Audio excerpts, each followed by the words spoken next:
Pillaging Show. Chris for Raiders. Oh, Raider Nation Racing. Oh, pillaging just for Sundays. Oh, me and Chris, we don't miss. Oh, me and Chris don't miss. Oh, me and Chris don't miss. When it comes to this Raider classic, we don't miss. Raider Nation, we don't miss.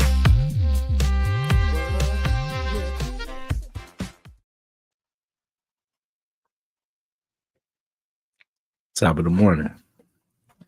Top of the morning to you. How's it going? Going good. Restful weekend.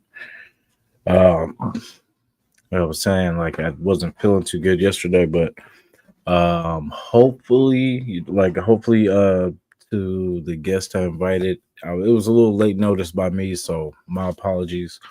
So if they are not able to come, it is on me.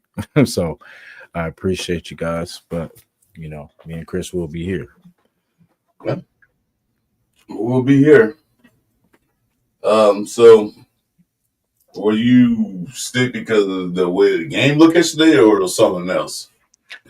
It was something else, but that didn't help. It was kind of it was the motor oils on top of the ice cream.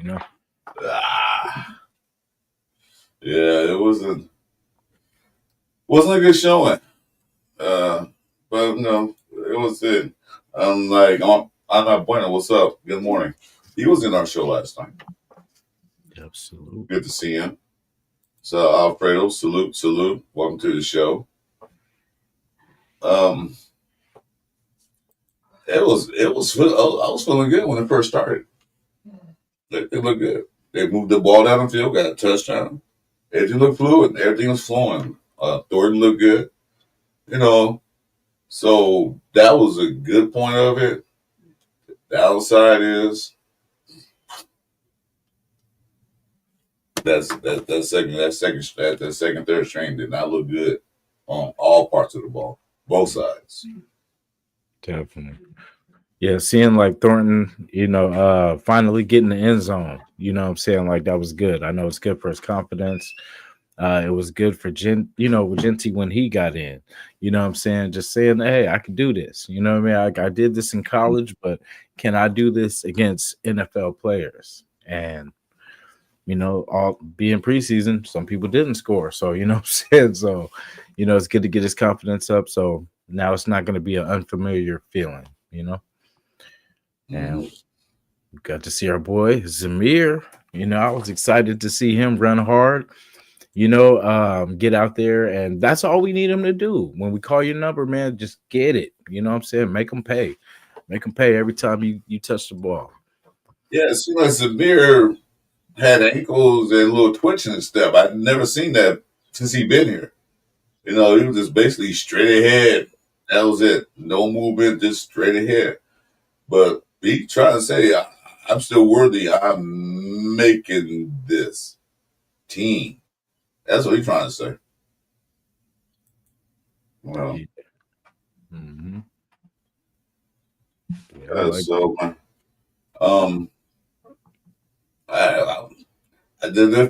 looked good. I'm gonna tell you this. I'm confident in the first team offense. They're blocking well. Everybody has time block. Geno Smith didn't get anyone, got a little bit, but not much pressure. He didn't get nobody sacked him in the preseason. Granted that he only played for 2 series, in the 3 preseason games. No interceptions. None of that. So that looks good. Mm-hmm. Like I even like Besh, right? Like, so for what we have on offense, I think we're okay, like as long as the injuries and all that doesn't happen. But with Besh, it would be good to sprinkle him in, like either to give Jacoby a breather, like a running play, because he's a really good blocker. So I think, I could see, because I know we look at the first string, we're like, okay, we're good if everything stays cool. But if we look at, second, third string, that's where we kind of, we start fall off the cliff. real fast. Yeah, it gets questionable. But there are pieces that we can sprinkle into our starters. So seeing Zamir like that, I really, I'm hoping he can just continue because that's what I wanted to really see with Zamir is what he would do after Pete got through with him. Because I knew Pete's gonna fix what's wrong with him. He's gonna get him in the right position to do, to play to his strengths. Mhm. And I think they tried to make him just something that he wasn't, probably absorbing Josh Jacobs' old playbook and thinking he was that same type of back, which he's not, you Mhm. know. So that's what I said. I want to see. I'm not going to give up on him until this year. I'm gonna see what Pete's done with them. See, and it's not going to take much to make an improvement for him. So, anything that he can change and get run hard, use that big body. You know what I'm saying? That's what it's for. And as long as he can keep doing that, we'll be okay. Like the Mostert thing is kind of concerning for me because I yeah, go ahead. Yeah. I'm not impressed with what he does so far. He had one good run, maybe two, but I'm not impressed with so far with what we got out of him. I don't know if he lost a step when he came from Miami or what happened, but I don't know because the depth chart for the running backs is pretty deep now. So, I ain't like McCormick. He really didn't do much neither. So it's gonna be interesting what they do in the running back room. I know Ashton Genty, and I think Samir. Now we can call him Zeus after that game. Yeah, he's earned Now that. he probably solidified that number 2 spot. More than likely because, like I said, I've never seen that side of him since he left Georgia. It was Georgia. I'm like, wait a minute, this is the minute why we drafted. Why is it taking this long to show up like that? I mean, he was running, he was moving, he was cutting, and then he was also using his power too. Because you remember last year he got hit, he was down right there on contact, but now he's like pushing guy at least another yard or two. That's what we want to see. So I said we need a power back, and we probably got one now. Yeah, it looks like they're teaching them angles, how to attack defenders. How to have your best chance to either get out of there, attack the defender. Angles. Yeah. Let's say I'm good. I'm good. So Zamir, keep that up. Well, now we can call you Zeus for now, but go backwards. We're gonna call you Zamir. But Zeus, he's running like a man with bad intentions. That's what we need. Someone with bad intentions. Yeah, Brian, we'll get to that in a second. We're going to comment about Aiden O'Connell. We'll get that in 1 second. But we're talking about the running game. Running game looks solid with Zamir, and then that's Genty. He only run 4 times, I think. Not that many. He didn't really do much. He only had 5 yards, so he was just in there for a minute. And they took him out because they know what he can do. They saw what he do last week. So okay, now let's give the number 2 running back some runs, and I'm happy with that because they're gonna need 2 running backs. Mm-hmm. Yeah, because like I was saying, like we talked about it too before the draft. We wanted 2 wide receivers out of this draft, 2 running backs out of this draft, and for this reason, we wanted to develop 2 young running backs so we have our future running backs for some years to come. And now that we got Genty, I mean, yes, that's great, but we need Mo. You know what I'm saying? We need that 2-piece. And then if Zamir, like I said, if he can stay consistent, he could be that 3-piece. But we definitely need those 2 change of direction type backs. You know what I mean? Just to keep, because speed is everything. These defenders are getting faster, bro. Like these defensive ends are getting faster. You know what I'm saying? These linebackers are getting faster. So, like the running backs aren't, the distance between these running backs and these, isn't as great as it used to be. Hey, hey, Danny One, welcome to the building, brother. Raider Stadium is fire. I worked there in the summertime. Yeah, I'm hopefully I can visit this year, and I'm going next year. But yeah, thanks for coming in. Yeah, I got Frank Weber. Hey, Frank, welcome to the show. And this guy Victor said we're going 4-13. Yeah, I doubt it. But anyway, I like to comment. Oh, here we got Roshat in the morning. Roshat, good morning. Good morning. Detroit guys in the building. Detroit guy, man. Thanks for coming in last night. You are you are one of the most entertaining guests we have on the show.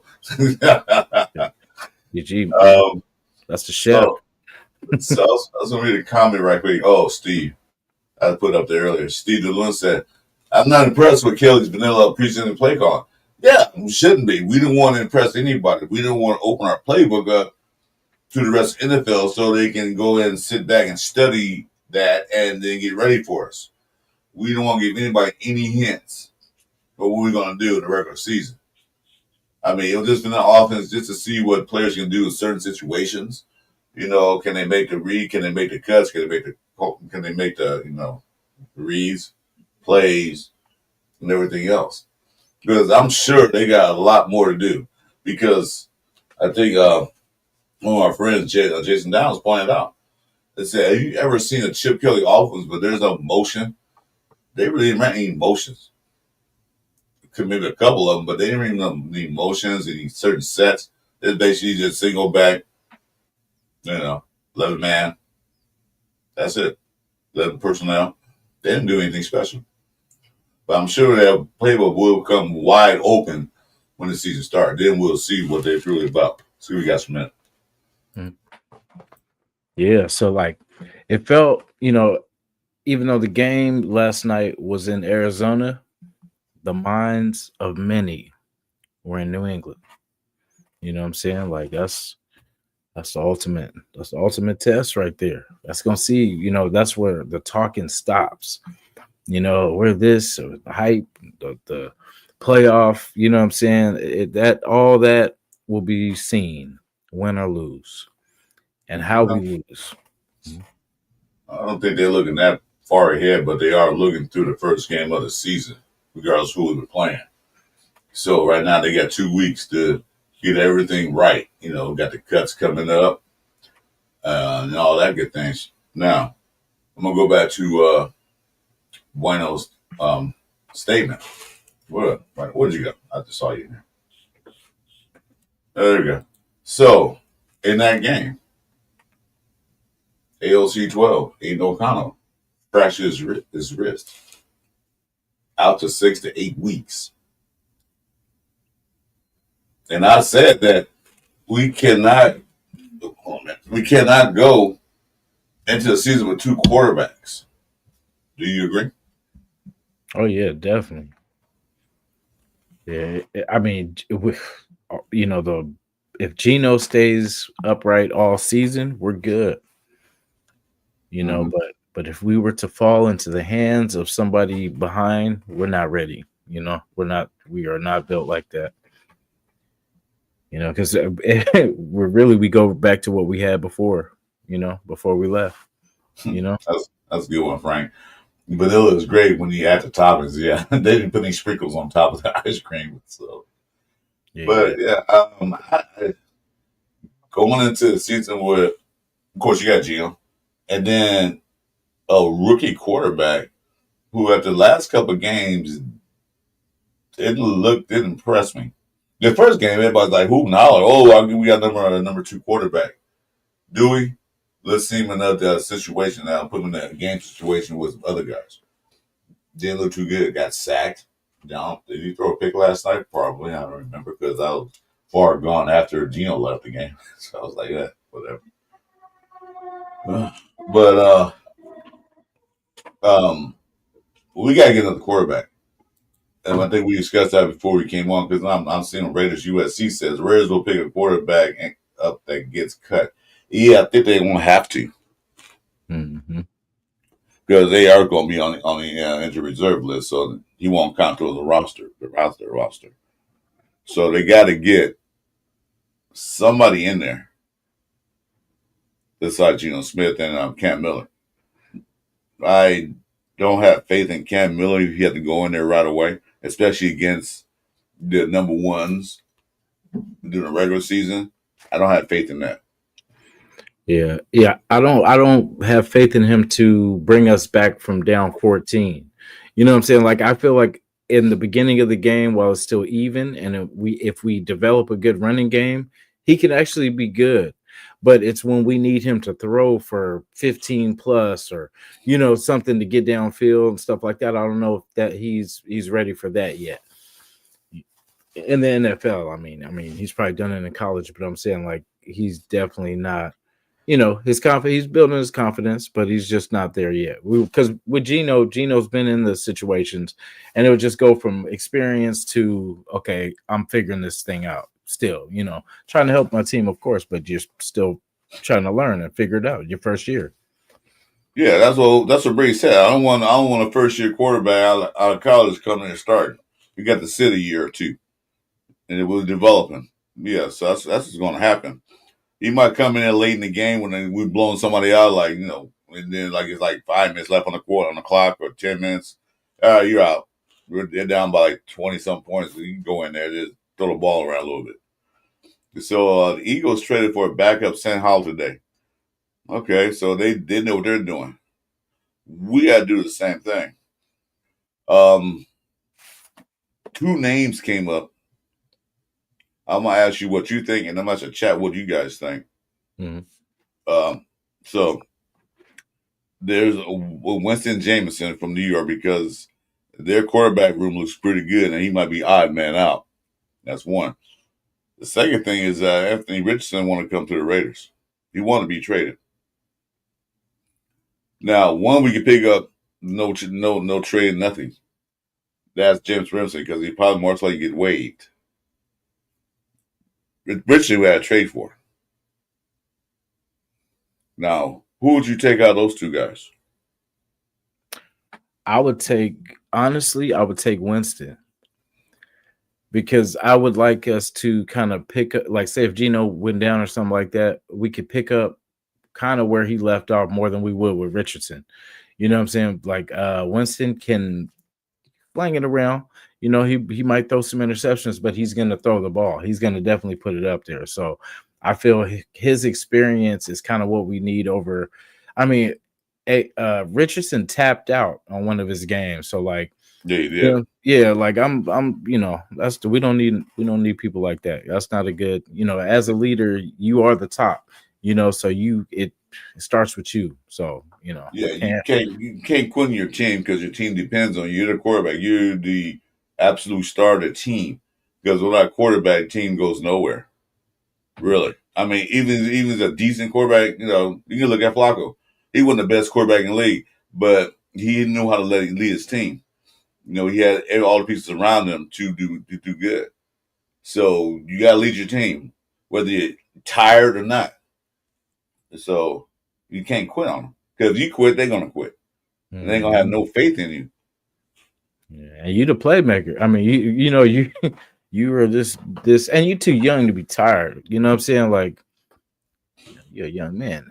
No. Jason Downs said you had Stetson Bennett. Yeah, there's if he was available, I don't know if he's available or not. Anthony Richmond was all hype, and so for that is all hype. Yeah, well, he had a great year in Florida because he was running the ball a lot. So, yeah, like I said, he's a running back that can throw the ball. Mm-hmm. I wouldn't take either of those. I just saying that's what 2 names came up. Detroit got those 2 names that are all of a sudden now popping up. Of course, anybody wants to trade or anybody want off their team, we always get that call. Raiders should get them. So that's the way it is. Mm-hmm. Yeah. So. Yeah, he isn't, but that's why he will be second in my list. Because he'd be second string, of course. But I mean, if we had to, because at least he's not going to be scared to throw the ball. Because you know what I'm saying? Like, remember when we went to the playoffs without DC? DC got hurt, whatever. And then we had Connor Cook, who was spooked. You know what I'm saying? Like he was scared as hell. His first year and all that. So, but it's just we don't need that. Like we have enough playmakers on offense that we just need to plug and play. And if those were my 2 options, of course I would say, because at some point they're going to key in on Richardson running, and then he's going to have to throw. So, you know what I'm saying? I'll take my chances with the Winsmeister. Yeah, yeah, W. Yeah. Yeah, Yeah. I just want a stable backup. That's all. Um, you know, Winston is an entertaining gentleman, so he will head out of the locker room and crying, and tears, and laughter. As long as he don't start kissing guys on their forehead, be all right. That part. But Mm. but other than that, when he was at Cleveland, Mhm. when he was in there, he did pretty well. So I really trust James, although I'm not a really big fan of him, never was. Even in doing college at Florida State, I wasn't a big fan of his antics. But he will be a serviceable backup just in case. Mhm. He put Cam Miller in that as an emergency quarterback. I wouldn't put him in the practice squad because he might get snatched. Mhm. But okay, that's true because we need at least three. Anthony Richardson scares me Mhm. because we got to give up something to get him. I don't want to give away the future because, believe it or not, the team's still building. This is the first year with Spytek and Pete Carroll, so they're still trying to build their team, their ideal team in their mind. So they're slowly doing that. So year one's not going to be like the breakout year, like we're going to 12-5 Super Bowl. If it happens, fantastic.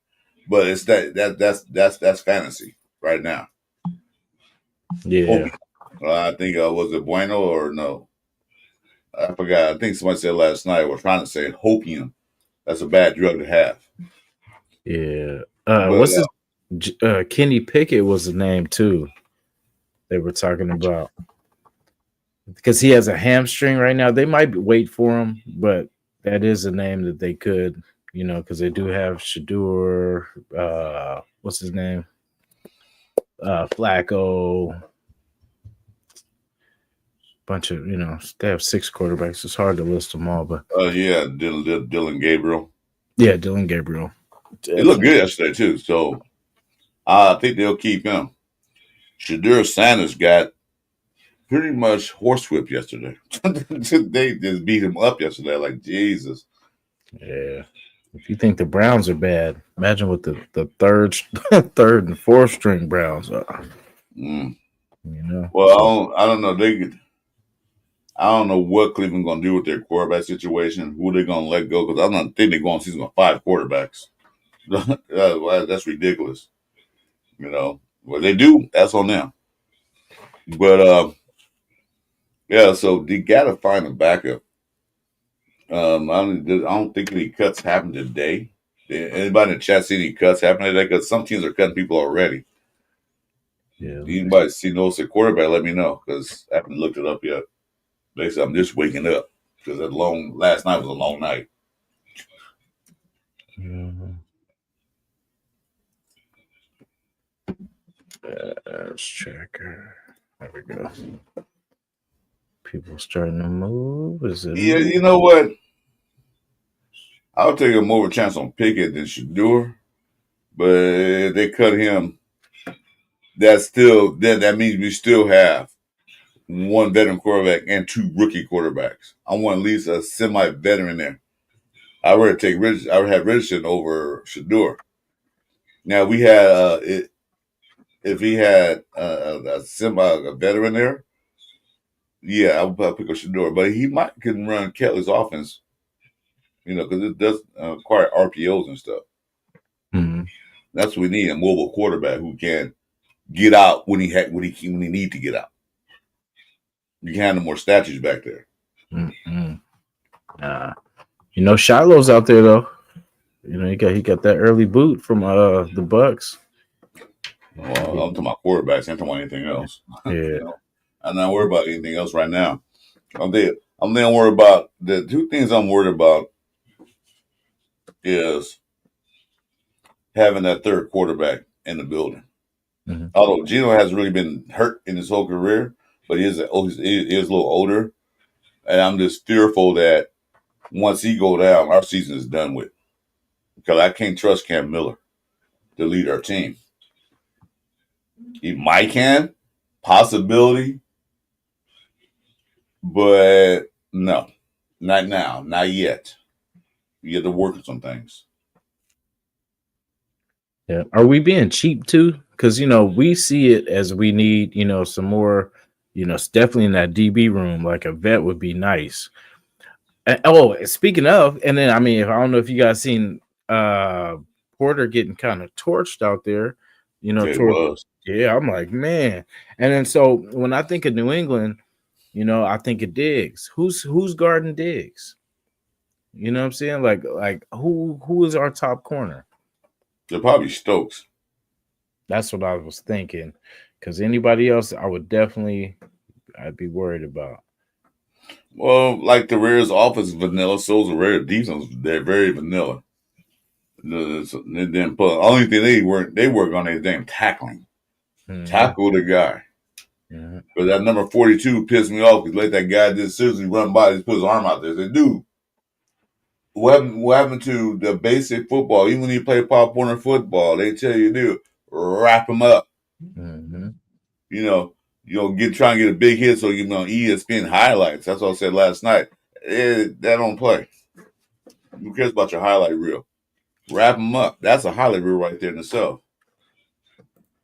Hey, Chewy, what's up? Welcome.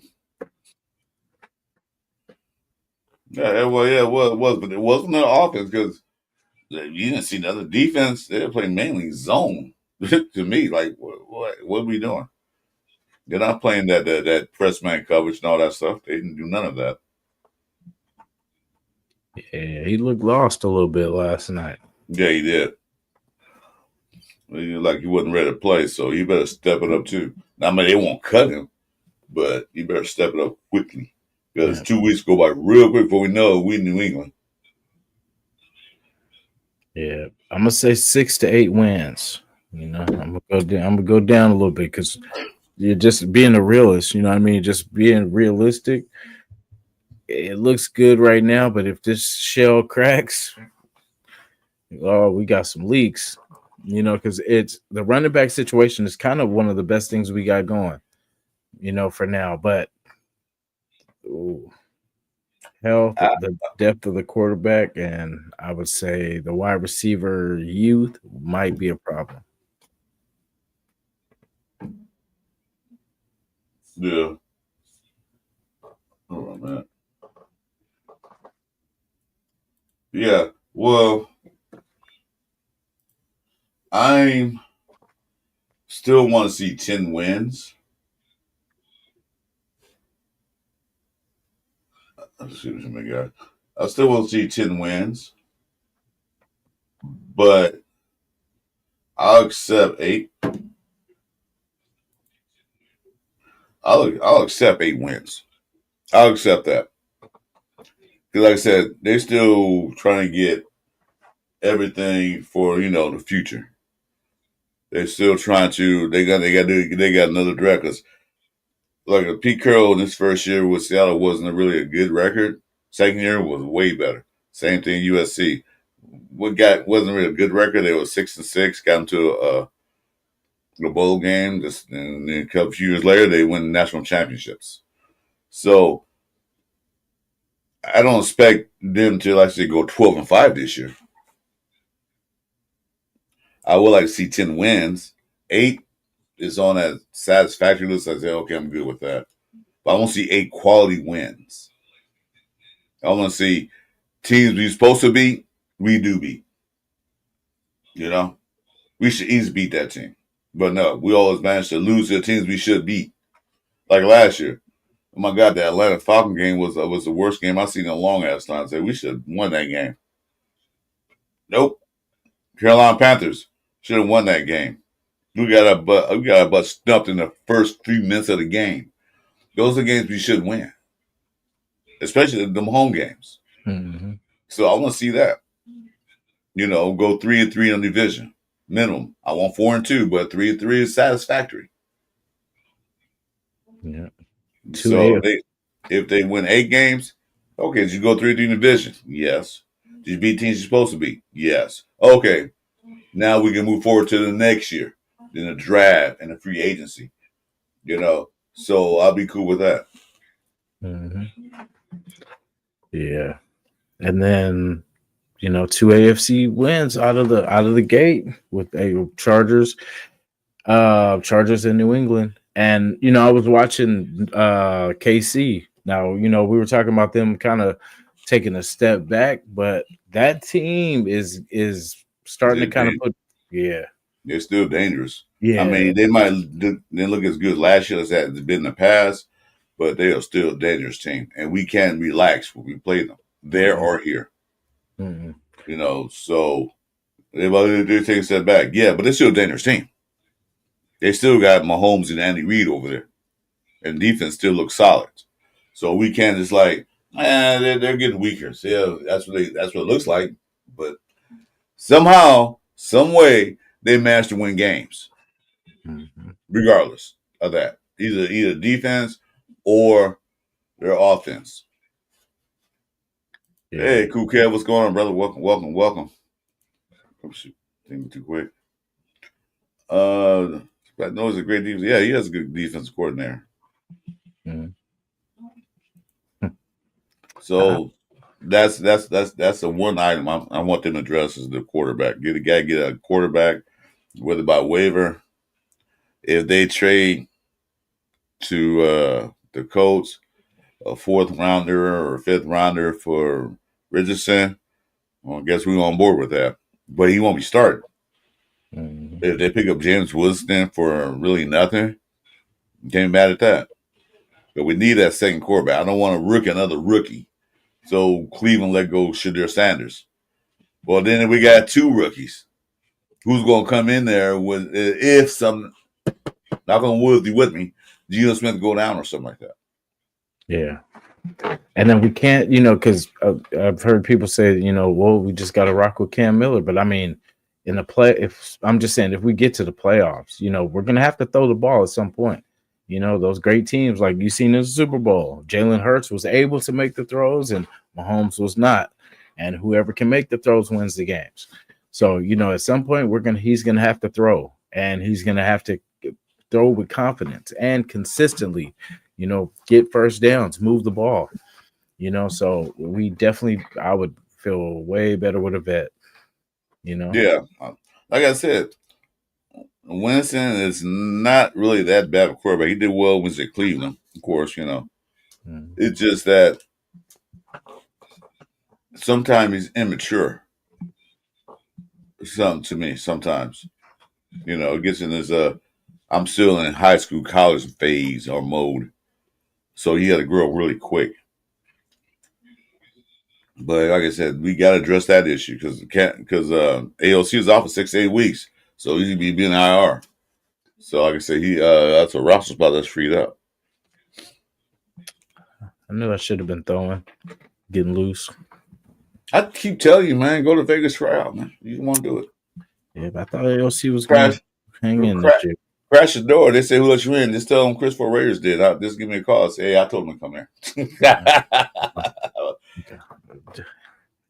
I'll take full credit for it, but I won't take the blame. I'll take credit, but I won't take the blame. I'll take credit if you get in, but I won't take the blame if you don't. That's right.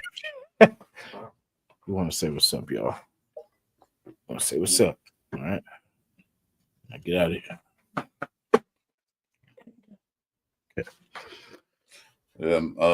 Yeah, Milroy ain't going nowhere. He's I think he's number 2 right there. I wouldn't mind drafting. I thought I was going to draft him, but they didn't. Yeah, he's in Seattle. He's not going nowhere. Yeah, they're keeping him because what we see, they see, of course. Hey, Dry Shot, welcome to the show, man. Does what's his name make it? What's his name from Detroit? The one that was Hooker. Is Hendon Hooker making it? Hooker. I ain't heard anything about him. Mm-hmm. Yeah, Jim was on point. He was. Like I said, that part of the game was great. Mm-hmm. The first drive. And how many times have you seen last year the opening drive we get a touchdown or even any kind of score? Yeah. Yeah, we saw one. Wow, we can actually take the opening kickoff and go down there and get a score? Oh, yeah. We go 3 and out. No, 3 and out or a turnover. One or the other. And so, I'm good with that. I just don't worry. Big Big Gut said where will the Raiders make the playoffs? If we do good, we might be close to sniffing them out because right now the way it looks, like Jason said, 8 wins, that won't get you in. No, even 10-7 might not even get you in. Because way teams are. Yeah. We beat the Chargers, we beat the Patriots, we're making the playoffs. We don't. It's gonna be a long one, boys. Because that'll tell us if we really come to play. All that talking we did means nothing if we go in there and stink it up. We let McDaniels draw up plays and run around us like crazy, which can happen. You know what I'm saying? It could definitely happen because they got vets and we got young guys. Yeah. But and it's all about how we start. We are not a team that's good at coming back. So we have to score fast. We have to take advantage of all these scripted plays that we're working on. You know what I'm saying? We have to score on them. Because yeah, even look bad in the second half because they wasn't tackling. They looked like they were not organized at all. Mm-hmm. Not organized whatsoever. They were missing tackles. The guy get outside. Nobody had contain on there. And that's the one thing we talked about in the first game against Seattle. Contain. Nope. Nobody contained. Dude just bounced outside and was gone. I look like, oh, well. Yeah. But that was a third string defense, but still, you're a professional football player. You know your assignments. We picked you up to be that guy, and you wasn't that guy. You let this guy get outside and run for a touchdown, and nobody was even behind him. Like he stole something. Yeah, exactly. Where's Pursue at? He was gone. Like he stole something. My God. I was like, no. Hey, and then they said he was kind of on the borderline of getting cut too. So that probably got him back in the door. But if he's not, pick that tree. I don't know. Our running back room was okay, but we can get better. We can always get better. Because imagine, the people that we hang on to, like Sincere and all we can replace those people. It's not like we can't upgrade from those. We like them because they're Raiders, of course. But these are players that we could upgrade too. Because imagine we pick up 5 and we cut 5. We're making our team a lot more deep than it is right now. Because, like I said, we love our players. We love because they're our players. But we fall in love with them, yeah. Yeah, but that doesn't, what I'm saying. But as there's other players that can help.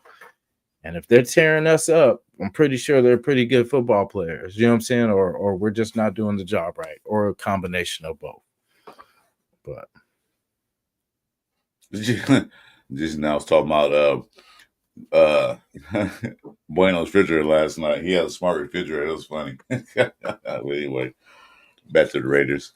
Yeah, so another cornerback, and a quarterback is essential in his waiver wire.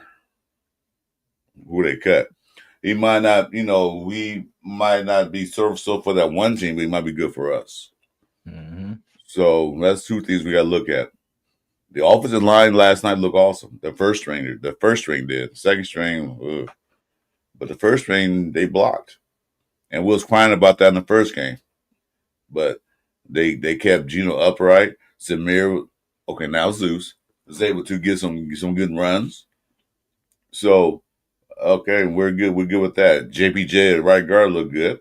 Although one play he kind of messed up. But other than that, he looked good. Meredith is starting to pick it up. Colt Miller's going to be Colt Miller. Glaze needs some more work. But he's better than the alternative, Mumford, or the other guys. So, offense line look good. And, once they play more games together, the more they'll play together. You know what I mean? Because the worst thing can happen to you in offensive line is they keep changing every week, like we did last year. Every week, somebody playing a different position. But these guys stay together for most of the season, we're gonna have a good offensive line. They're gonna tell you, hey, Jason, this week you're playing center. Okay, cool. Oh no, next week you're gonna play left tackle. What?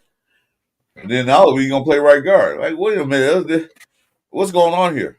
So As long as that's they, not good. as long as they pay me right check, I'm good. Yeah. See, it's all about the money. It's all about the money for you. So. I'm like, must be the Monday. Yeah, White. Yeah, I like the way he was running. He was actually doing what I thought he would do when he got here. He was running people over.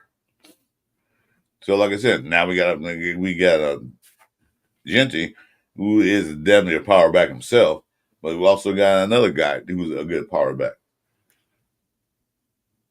So we're good. I think we're good. Let's see. Dallas folks ask who's better, Jags or the Raiders? We don't know. We got to wait till the season start. Definitely not the Jags. No. I don't know. Jags look pretty horrible like we did yesterday. So we'll see on the field because we do play the Jags this year. So we'll see. We shall see. See if your quarterback can make it, to that point. We'll see. Yeah, I agree with you. Hopefully Graham has an answer. Yep, I hope he do. But I don't think Graham's good. Actually calling defensive plays, or he has to get approval from Pete before you call a defensive play. You say, nah, we're not running that.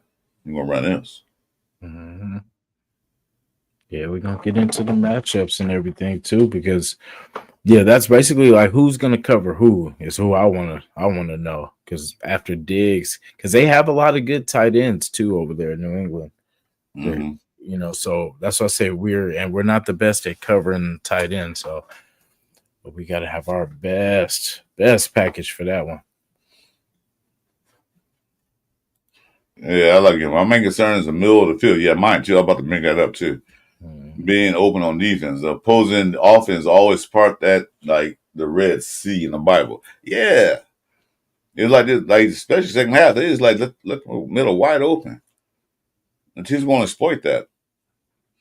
But like I said, they were in a lot of zones, so we'll see if they play their real defense. Yeah, safeties were kind of playing just too safe. Yeah, they were playing too deep, and it wasn't. Yeah. So you got to come down and make a play, at some point, because they'll just keep eating. The offense is going to just keep eating you up, and then you just got to, once you learn what they like to do, and then you just wait till that time, and you just take it from them. Yeah, there we go. So that's it. Cuts are coming up. Well, we'll see on the waiver wire. Mm-hmm. I see about 8 players I can cut right now today. So I'm like, yeah, he got to go. I'm not going to list him right now. We'll do that on Tuesday show. We'll do our Tuesday show. I might do something with Jeff tomorrow on the Monday morning quarterback. But I say, yeah, they got to go. What's his name? Carter Bradley. You know how we cut him or whatever, and then what's his name goes down. Do you think that changes anything? Like, say, if he does shake out, do you think they would try to pick him back up or no? He's with Seattle. No. 49ers. He's with 49ers now. They ain't letting him go. Yeah. Oh, okay. Sure. He's with 49ers. That's it. There's no quarterbacks out there. Look on the list. There's no quarterbacks out there until we see after the cuts and the waiver wire. Mm-hmm. There's no the free agents they get out there are worthless. Yeah, you want to bring in Carlson Wentz? Nope. Logan Woodside, huh? From nope. Yeah. So we got to wait and see. I'm sure Spytech and Pete Carroll got some scheming, and Chip Kelly got to say, "What quarterback do we need? Another quarterback." So I know they're looking like, who would fit Chip Kelly's style of offense? Because Chip Kelly can build an offense around any quarterback. I don't know if he can build around what's his name? But what's that guy? Will Howard, Ohio State. Yeah. Will Howard was not a good quarterback till he got to Ohio State, and what did Kelly do? Make him look like a superstar. Yeah, got to put a ring on his finger.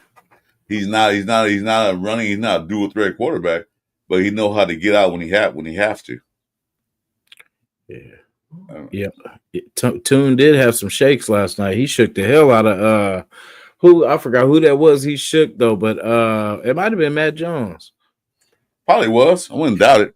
Toon played them the whole game. I'm like, who's this Toon guy? Yeah, Toon. I remember him from what was it, Houston? I think he was from the college Houston. I remember him a couple years ago, but yeah, that was crazy. Yeah, he shook the head. He said, Yeah, that's one thing we can't have because in our division, we got a lot of corporates that can move. Definitely can't have that. And you see what movement does? Like we pretty much had him, and then he pretty much got himself out of it. But just to pick up 4 more downs, that's the goal. Do whatever you got to do. If you got to make a play, and that's the story for another day. But that's why I like what we got with Gino, because he will, whatever the play is, he'll try to make it.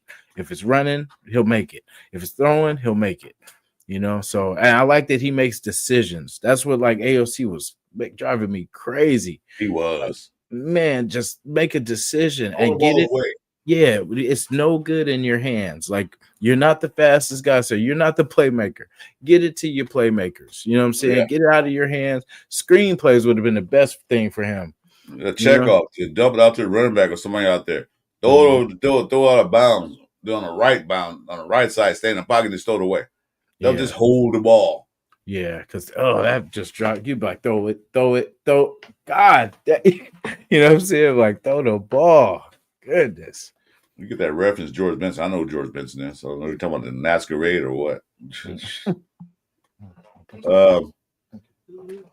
Last thing.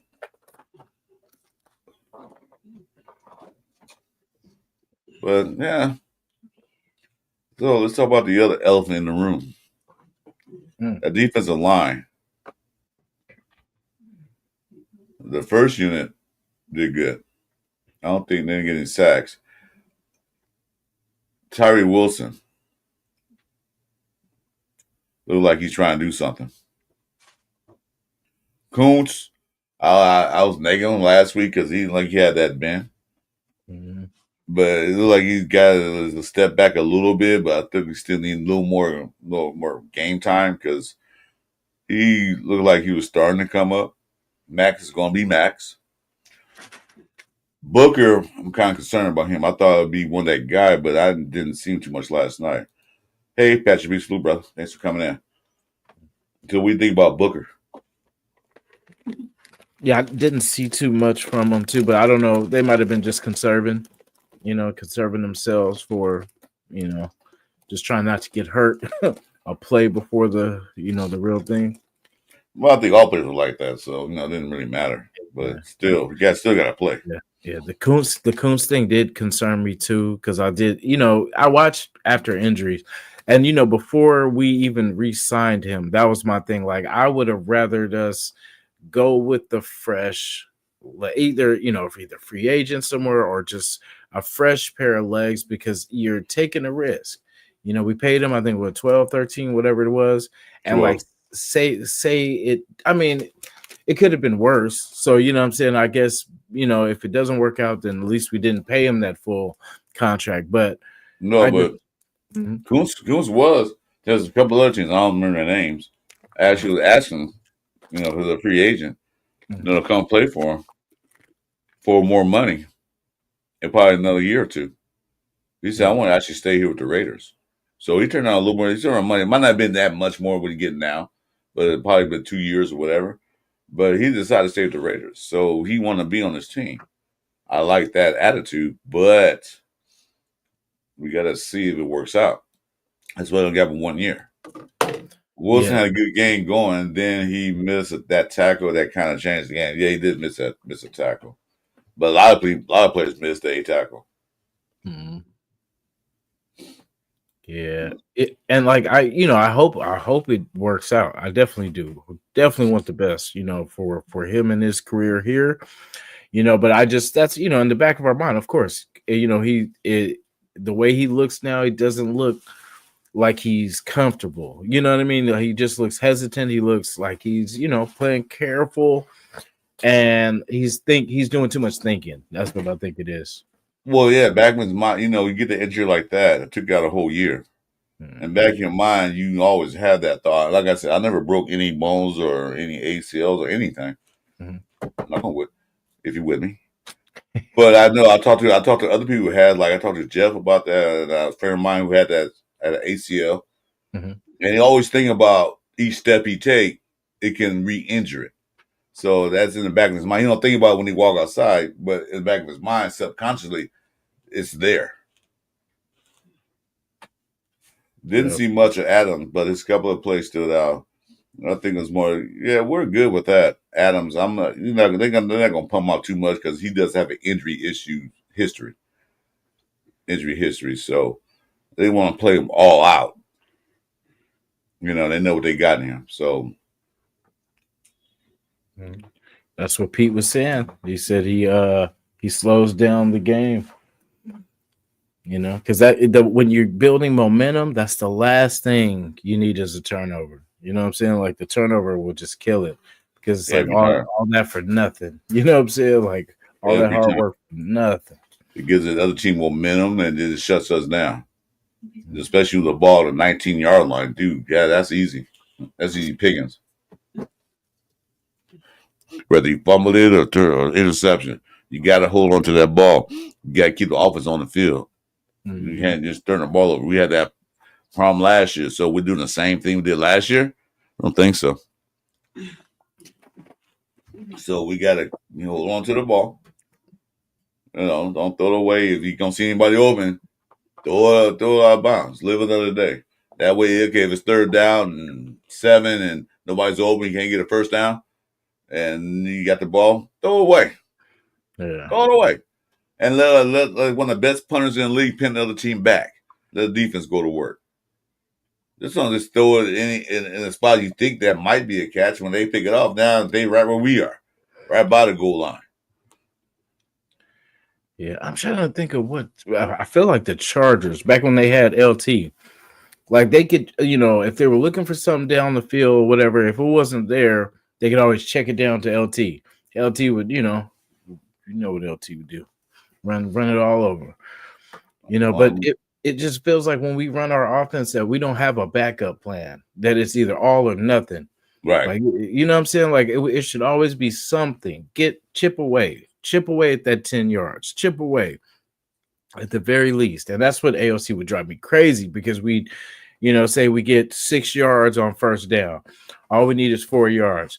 Take a 9-yard sack, on the next play. And it's like, you can't do that. You have to keep building momentum. And even if it's him checking into a run play, like just being smart enough to say, hey, I think we could do better. We could probably get 3 or 4 yards on a check down to a run play rather than me trying to make this one. It looks like they're ready for this. You know what I'm saying? Like just being able to know what you're doing out there, know what will work, and being able to be confident in yourself to make the play and make the call.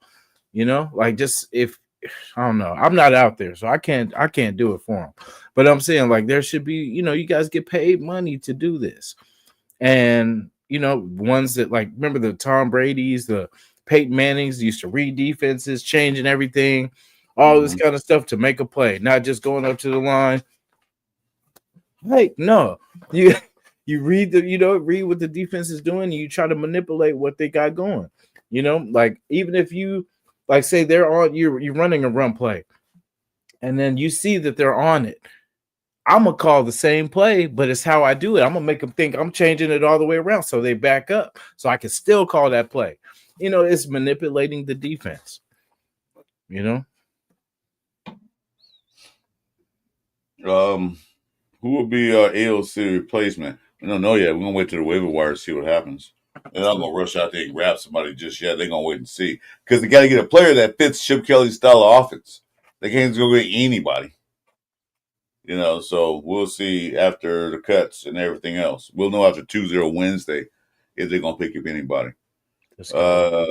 Also, Chris, not playing Adams in the preseason keeps his film down. Adams is going to be the kryptonite of these running quarterbacks. Yeah. Well, one thing, they don't want to get them hurt either. No, they don't got a history of that. And so, starters played this for a couple of downs, and that's it, just to get ready.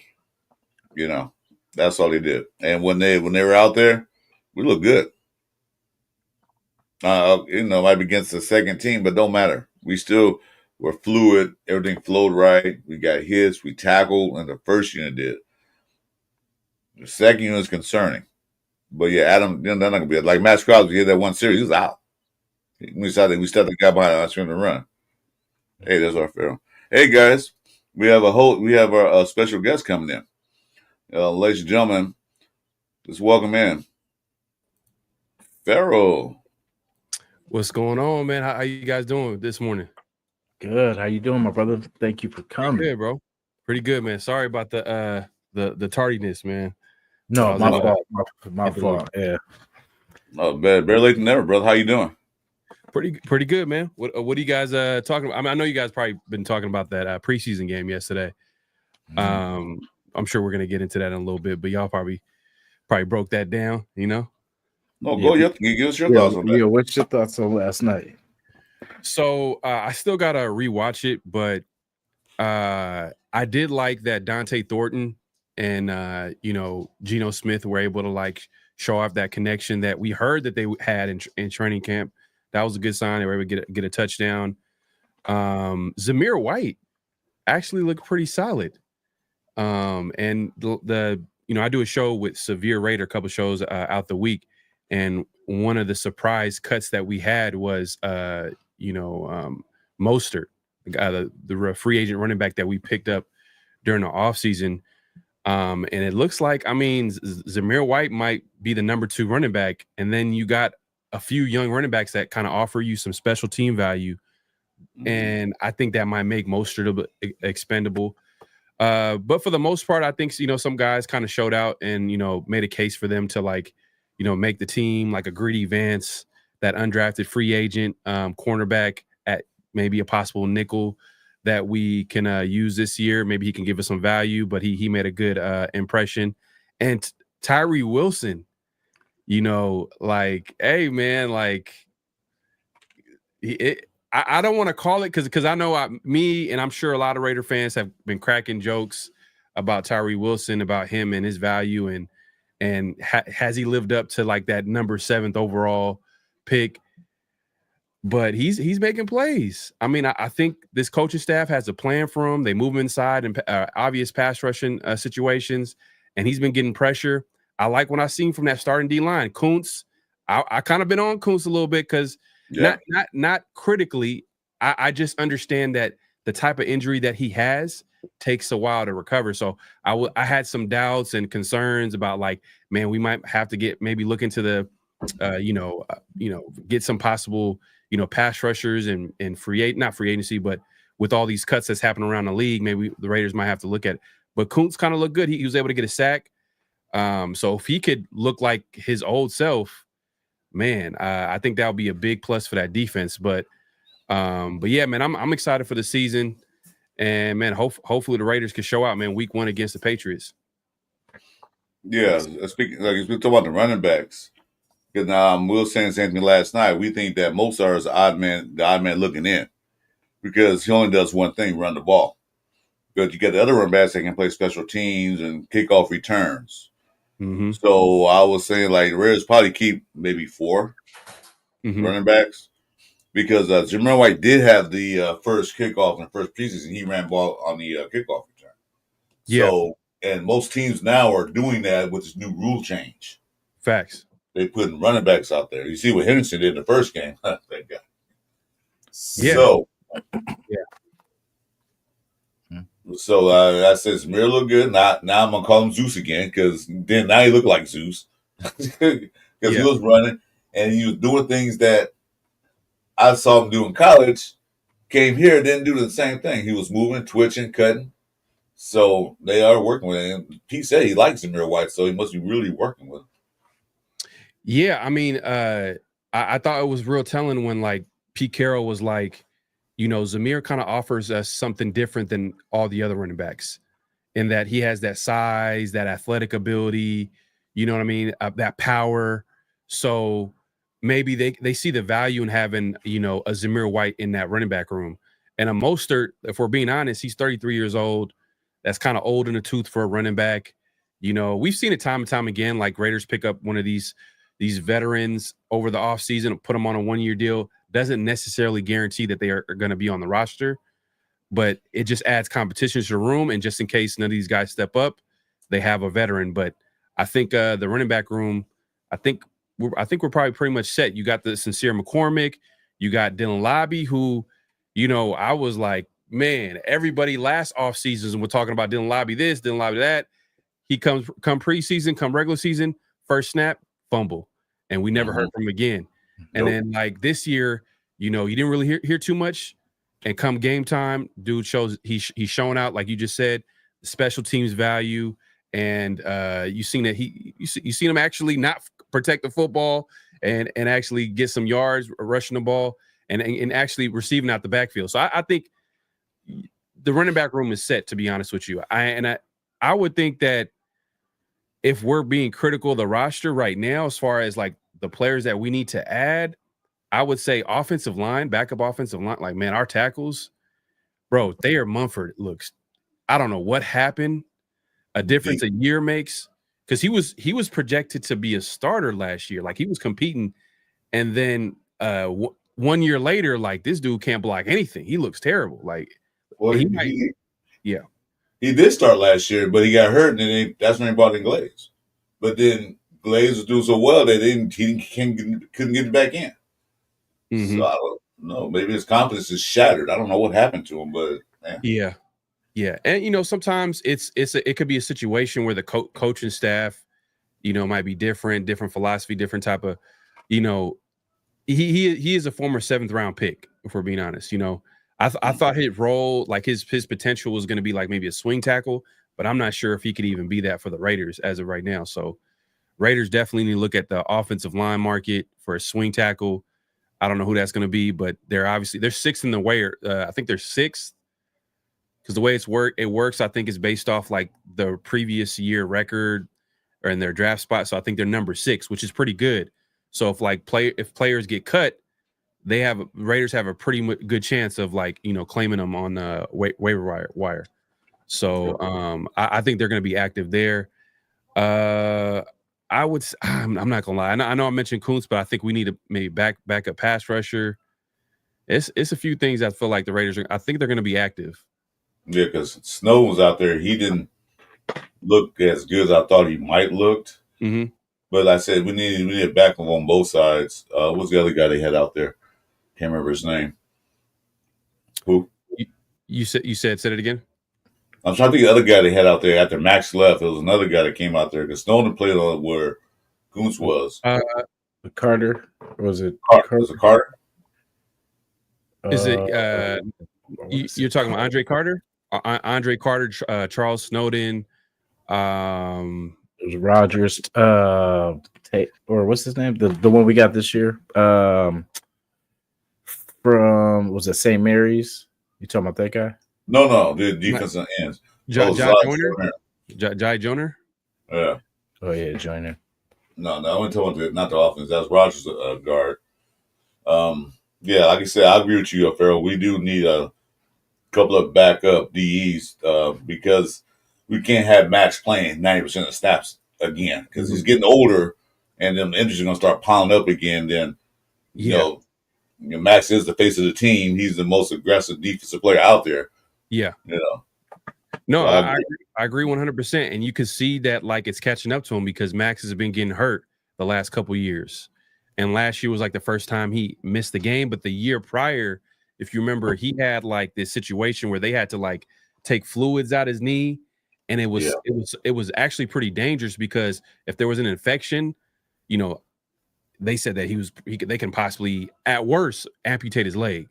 But it never obviously didn't get down to that. But like that's pretty serious. So I agree 100%. Max, one of the best things about him is his crazy motor, and he doesn't want to take plays off. But like at this point, he got to manage that, and I think that's on the Raiders too. Raiders coaching staff and depth. And I think that's probably one of the biggest weaknesses on the Raiders, in my opinion, is the fact that they don't really have a lot of depth. They might have like they got some good players here and there, but what happened in the NFL is it stands for not for long. So like players they're going to get hurt. They're going to get hurt. And the good teams like the Philadelphia Eagles who just won the Super Bowl, that team is stacked. Yeah. And one player go down, it's the next man up mentality. And I think that the Raiders, I think this offseason they had a solid offseason, but they need probably a couple more in order for them to be that Super Bowl contender. Yeah, I think this is like, we talk about with Pete Carroll here, right? Mhm. That, what we could do pretty much with him with us for this 3 years or 4 years, whatever. But really, Pete is here to get us to where this team should have been years ago. So Mhm. by the time Pete leaves, this franchise is stable. You know what I mean? So that's really the realistic part of it. Like, this really is year one. I know we expect everything out of this first year, but this is where we see what we have. The players that we have right now, kind of see what shakes out. And then next year, I think that's where we focus on our line drafts. Like, because before we've never been able to afford taking a tackle that high, or, what I'm saying? Because we needed everything. But, now we can, as we got all our speedsters, we got all our offensive guys, we got Genty this last. So now we can start building around that, which is backwards, because we were supposed to get the line and all that first, the trenches first. But just the way it shook out, he got all the, the weapons. Now we just have to get the protectors. Yeah. And you know what? Some people argue, and that was kind of my thing heading into the draft, this year's draft was, a lot of people were talking about Genty at 6. And before he got drafted, I was like, I don't think the Raiders are in a position to draft a running back, because drafting a running back high means that you're already set. You're ready to win now. And the Raiders are a little bit away from that. They need obviously, you just mentioned offensive line. They need other premium positions because if automatically when, we talked about this on 50-50 show around the shield with me and Severe, automatically when he signed his rookie deal, he's being paid like one of the best running backs in the NFL already, right off top. And that's just the way the market is for running backs. Is just they get paid, like young running backs that get picked in the first round, especially top 10, they're automatically going to get paid. I think an yearly average of 12 million, 13 million, which is up there with one of the best in the league. At the time when he did sign his rookie deal, he was like number 2 behind like Saquon, which is crazy. You know what I mean? A rookie just coming in and getting paid like that. But that's just the reality of the situation. But when you get like a wide receiver that high, if you get a cornerback that high or a quarterback, when they sign a rookie deal, you getting a talented player on a cheap contract. And the good teams, they know how to do that. They know how to build teams on like signing players on cheap contracts, which is drafting well. And then you can keep adding more talent. You keep adding more talent. There's a reason why, like, if you think about it, the formula, one of the formulas of going to the Super Bowl is having a quarterback on a rookie deal. Because once you have a quarterback on a rookie deal, that means he's not taking a huge percentage off that cap space. That means you could put all this talent around him. You know what I mean? If you look at like early on, like I'm going to take it all the way back to like the Patriots when they had Tom Brady, guy on a rookie deal, great team, good defense. Roethlisberger, you know what I mean, on a rookie deal. Russell Wilson on a rookie deal. You see how like it's a commonality with some of these quarterbacks that are on rookie deals, and they just stack the talent around them, and then that means they don't have to put a lot of pressure on them. But we'll see. I mean, we got Pete Carroll in the building. He knows what it looks like. He's done it before, but he is 74 years old. I mean, what's your take on that, man? Like Pete Carroll coming in at 74, oldest coach in history. The last oldest coach was Romeo Crennel, and he became interim coach. He was defensive coordinator that season at 73 or 74, and he became interim that season, and he retired after the season ended. And go ahead. No, with him, he had some health issues too, so that's why he retired. Okay. But Pete Carroll doesn't look unhealthy, man. He don't look like he don't have a cane walking down the street. The man's out there running around with the players. So he's a young 74. He only has 3 years. So age for a head coach, because he's not out there tackling what he does sometimes. But I like his mind is all football mind. Pete Carroll's one of those guys. I'm 61, okay? Yeah. I'm bored to death because I can't work anymore. Pete Carroll had an issue when he did a year off. He couldn't sit in his house, though. I got to get back into football. Yeah. You know, I gotta end my career on a winning note. So I'm happy with that. Being 74 don't look like it to me. I mean, Yeah. you look at Andy Reid and Andy Reid and Harbaugh and them guys. Yeah. They're younger than Pete, but they don't do half the things Pete do during practice. None of that. It's true. He's young. He's a young 74, so I'm good with that. I want the mind that he has up there. That's what I'm looking at. Hey man, I hope you're right. I mean, that was one of the things that I was critical about was like, you just fired a coach after 1 year. The year prior, you fired Josh McDaniels, which I was in agreement with that. I didn't think he's a good offensive coordinator, but he's not a great coach. But the thing is, you fired him after a year and a half at coach, and then you fired Antonio Pierce after 1 year, knowing that he's inexperienced, and then you hire a 74-year-old coach, which never been done before. You don't know how long he's going to coach. So what I'm trying to say is that the great teams, they have stability, they have consistency. You know what I mean? And I just feel like when you hire an older coach, it's like how long, like and I'm gonna throw out a scenario. I think he signed a 3-year deal. He signed a 3-year deal. 3 I hope he fulfills that 3 years deal. But if I told you by the end of the season, Pete Carroll, he decides to retire, would you be surprised? You wouldn't be surprised, because at his age, you know, he's seen it, he's done it before. He might pass it along to his whoever, assistant coach, whatever the case may be. I'm just saying, like, from that standpoint, I'm like, man, like, Raiders really need some stability in the front office and at head coach. And I just feel like, you know, hiring Pete Carroll, which, you know, it comes with its positives. I'm not saying it's completely negative. I'm just looking at it from that perspective. Like, man, like he is up there in the age. And the only reason I'm mentioning that is because the examples that you're giving me Andy Reid. Andy Reid's in his 60s. You know what I mean? Jim Harbaugh's in his 60s. You know, Pete Carroll is in his 70s. By the end of that 3-year deal, he's going to be almost 80. I'm just being real. That's I got you. I understand age was a factor, but we need a head coach. We need a solid veteran head coach. And know what? Antonio Pierce wasn't ready to be a head coach because he didn't go through the steps as a lot of head coaches do. You know, they didn't go through like a defensive coordinator or offensive coordinator. He didn't go through the steps. He went from a linebackers coach straight to head coach. John Madden did, but that was back in those days, was a lot different. The days it feels more complex. Mm-hmm. But him being 74, that's concerning. I understand what you're saying. You know, he has a 3-year deal with an optional fourth year. So by the time his contract ends, he'll be 77, almost 80. Okay, I get it. But right now, what we need to do is build stability in his organization it starts from the head coach. Well, it starts from the top actually, but head coach is the next step. Yeah. So bring him here to get that stability on track. Then later we can hire another coach. Because yeah, for a long time, nobody wanted to come here. They were trying to get Chip Kelly here last year before he didn't answer the phone. The Raiders called him from Ohio State. Hey, you want to come here offensive coordinator? He saw the phone. Well, Raiders? No, I'm not going there. So Pete Carroll is able to bring in other coaches under his wing. Okay. You get my point? Yeah. So by the time he retires or say I had enough, he can bring in other coaches to take over what he has started.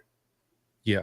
Yeah. And I think that's what their plan is you know, Pete Carroll's brought in to get that culture in the building, to kind of, you know, get that narrative that the Raiders are not one of those teams that, you know, because there was an article by The Athletic. It wasn't this offseason, but it was last offseason. They asked agents around the league as far as the most dysfunctional teams in the NFL.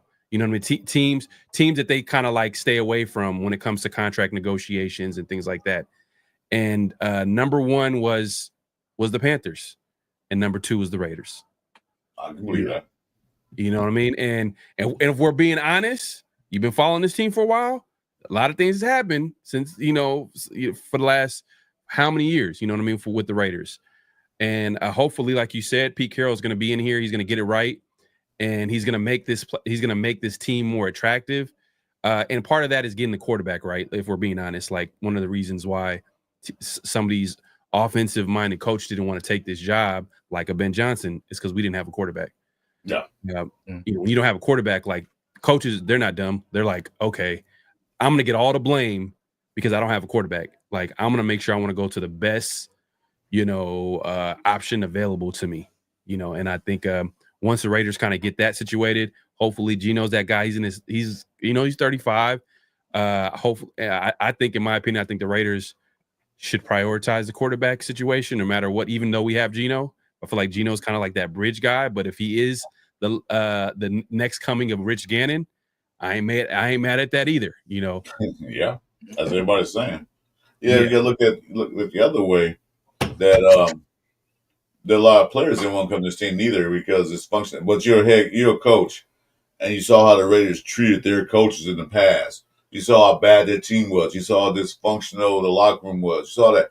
There's no coach want to come here and try to straighten that all up, and hopefully it works, and it don't. And then their name is dragged through the mud. Hey, what are you, the head coach of the Raiders, and they win 1-16? Why would we hire you? You don't want that on your resume.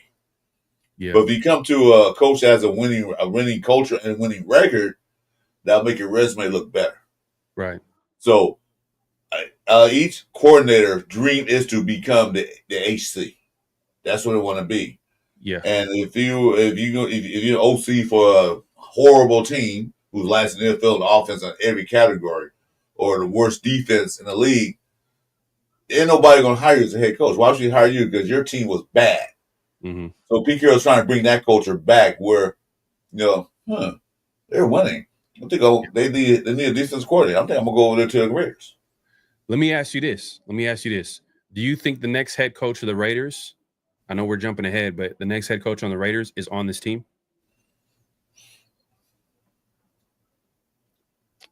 I know. You know what I mean, right? Yeah, he's going to pass the baton to one of his assistants, a Patrick Graham. Is it Chip Kelly? Is it his son, Brendan Carroll? He's offensive line coach, but I think Patrick Graham have a better chance of being this head coach. Chip Kelly was a head coach, but that didn't work out. They did for a couple of years, but his style of coaching was not conducive to the rest of the team. Yeah. So I think it more likely, if it is Patrick Graham. That's why Pete Carroll asked him to stay. Maybe he's trying to groom him to be the next head coach. Yeah, Sure. I was going to say that too. I think that's why he stayed.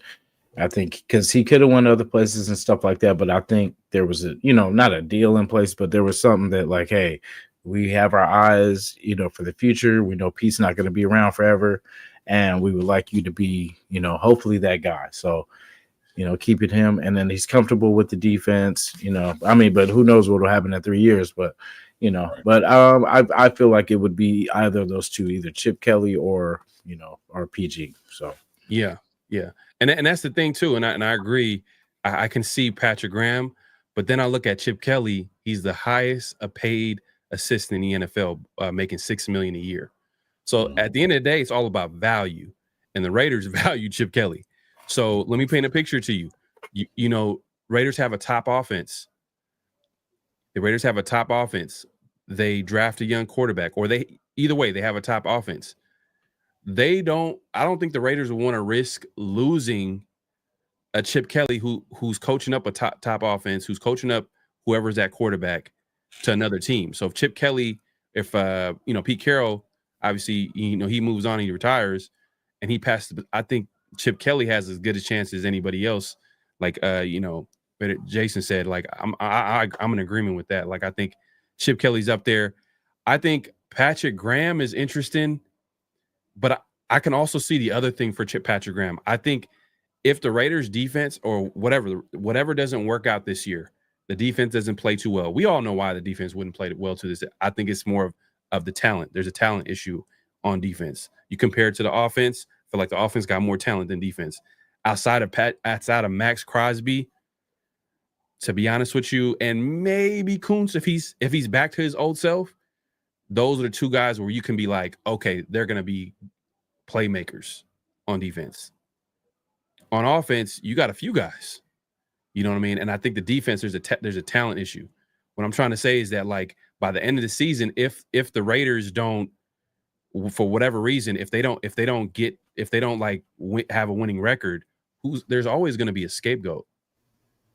And I think Patrick Graham, who I don't think is he signed past this year? I'm not sure. Signed 2 years. 2 years, but he can easily be the scapegoat. Yeah, that's true.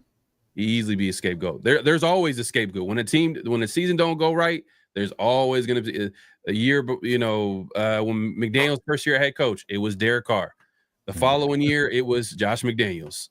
The next year, by the end of the season, it was Antonio Pierce. You know what I mean? Yeah. Quick question. That makes sense. Go ahead. I'll say quick question. So do you think, with PG, with all the things that Pete brought in, like pieces wise, do you think that's enough? Like that if it doesn't go well, that they gave him pretty much everything he needed versus what we had last year? I don't think Patrick Graham has gotten everything he's needed since he's a head coach. That's what makes Patrick Graham so impressive, is that he was able to put out a good, solid defense with what he had. I mean, Max is definitely blue chip player on that defense. He's one of the best at his position. We all know that. But then everywhere else, you know what I mean? Like corner, look where Jack Jones, that was a former starter on the defense. Where is he at? Trayvon Moehrig, I liked him. We'll see what he does with the Panthers. Spillane, I did like him, but Spillane is more of I would say, an above average player, solid starter, a playmaker on that defense. But he was able to develop that player. Like before he came to the Raiders defense, Spillane didn't do all that with the Steelers. He was a backup player. They were able to sign him in free agency, and he was able to become a playmaker in that defense. Mm-hmm. I like Nate Hobbs, always hurt. It's just, I don't know if Patrick Graham ever had, like, I never looked at that Raiders defense and be like, man, we got a super talented defense. Did they play well at times? Yes. And I kind of credit that to Patrick Graham to make it work. He's always had like that bend but don't break defense. They kind of developed a good D line, but now we'll see how it looks like this year because we lost Christian Wilkins in the inside, and now we got to figure out who's going to be starting opposite Adam Butler. It might be Jonah Lalu, or it might be Thomas Booker. Who do you guys envision starting on the inside opposite Adam Butler? It looks like Lalu's going to be starting, or Fotu. One of those two going to start. I saw Booker. I wasn't impressed. I don't know if he hasn't learned the system yet, but at least we have interchangeable parts on the defensive tackle side. Because before we had no defensive tackles to put in or to switch out. We were lacking that department. So now we got a D tackle room that looks fairly decent. I can't say good because I won't see him in their first real game. But, we got Adam Butler. He's going to be here. He's going to do what he does. The next guy to him, it's going to be interchangeable. Now, who did look good was that rookie, Pegas. Pegus, we already said his name. Pegus. Pegues. He did look good last week in that game. He was getting the backfield very quick. I know it's against the thirds or whatever you want to say, but still there was a grown man blocking. Yeah. He did look good. So maybe he can step up and get in that fold. Yeah. Then you got Tyree Wilson, I think Tyree Wilson is going to be in special packages. I don't think he'll be the everyday starter on a defensive tackle line. No, I think he's going to be like one of them. They definitely have a plan for him. They're going to move him around. He has that versatility to do that. So yeah. Look, if you want to be positive about the Raiders defense, it's somewhat young at certain spots, and there's a little bit more potential to get better as the season goes along. Maybe right off the gate, we'll see if they can make an impact. But early on, like guys like Darian Porter, if he's going to be the starter on the outside opposite Stokes, he's a first-time starter. He didn't really have a long time playing that position in college, but he has the athletic profile. And, Pete Carroll has like a track record of developing like the secondary. So we'll see how that goes. Yeah, Raiders okay, are man. playing. Yeah, they get paid a lot. I mean, I think Hobbs, if you really broke down his contract, it was like an average of like $8 million a year. Was it 8? Yeah, I think it was like close to 9. Yeah. It's like $8 million a year, and I was like, when Hobbs is on the field, He's awesome. he's one of the best in the league. You know what I Yeah. mean? And the way the Raiders like to coach at, and just in the NFL period, that nickel position, you got to be able to tackle, and Hobbs can do that for you on the inside and he's one of the most athletic players on the team. It's just that he just couldn't stay healthy. He can stay healthy.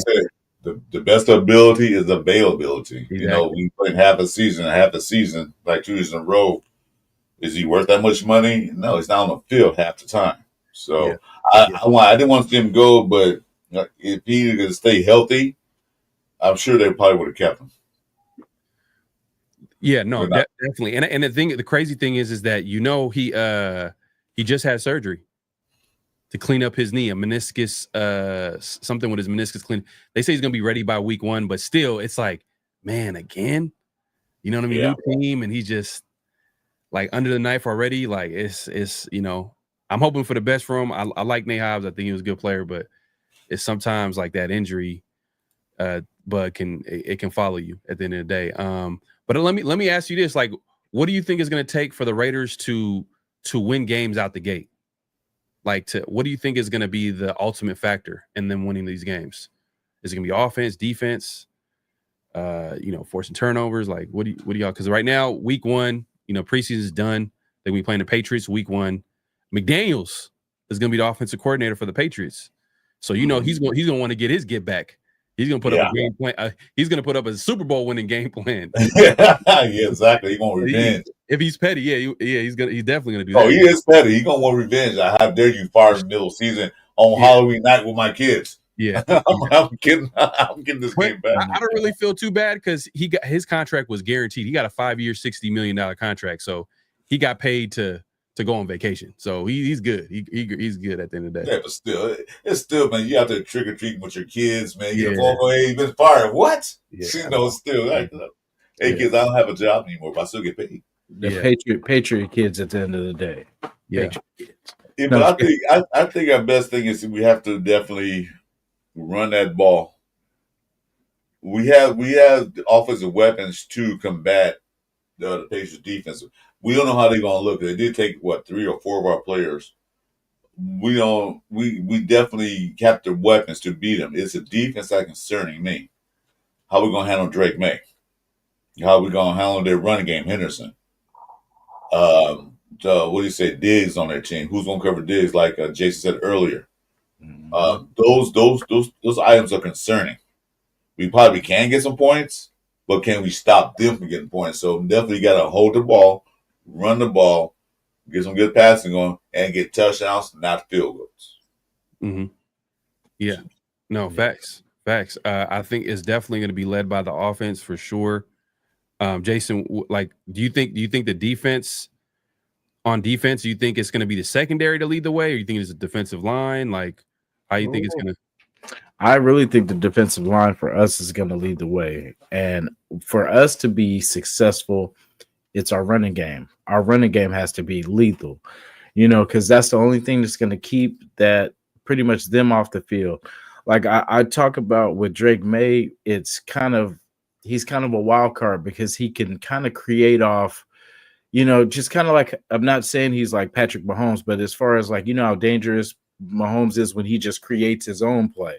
Right. And that's what Drake May can do. Like if everything breaks down, he can scramble, he can, he can throw on the run. Right. So, and you know how we are with the players that can do that. We don't do too well. So, but I'm just that's state discipline. They can see him move around and go run up to him. That's how they get open.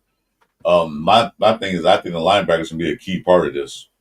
That I think they got to stuff that run and stop and please protect the middle of the field because they're not doing that in preseason. They ain't done that once.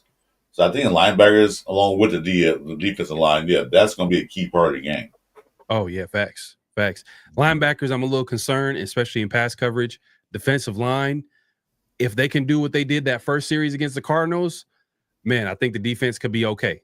Patrick Graham could be, that patchwork, that I want to say patchwork secondary, that the inexperience in secondary, I think might get better as the season goes along. I will say that I know people talking about corner as a position of concern on the defense. That other safety spot, Palomar, I'm not sure. You know what I mean? I don't know. I like Jeremy Chin, kind of gave you like similar production than Morrig, so I kind of like the signing in the offseason. But Palomar as the starting free safety, and they did bring him. They did bring in Terrell Edmonds to be that third safety. You know what I mean, to kind of compete there. That safety spot is kind of like it's kind of questionable too. But if the Raiders can get after it at the quarterback, man, that's going to be a game changer. I mean, it's going to make it easier for the guys that you guys are talking about in the secondary that don't have all that experience, and there's question marks. So if Kuntz could look like his old self, Max is going to do what Max does, and Adam Butler is obviously solid and inside. And then if it's Joan Alalu, or if Thomas Booker can get in there, or if Latif Foku, he's more of a run stopper, so I'm not looking at him.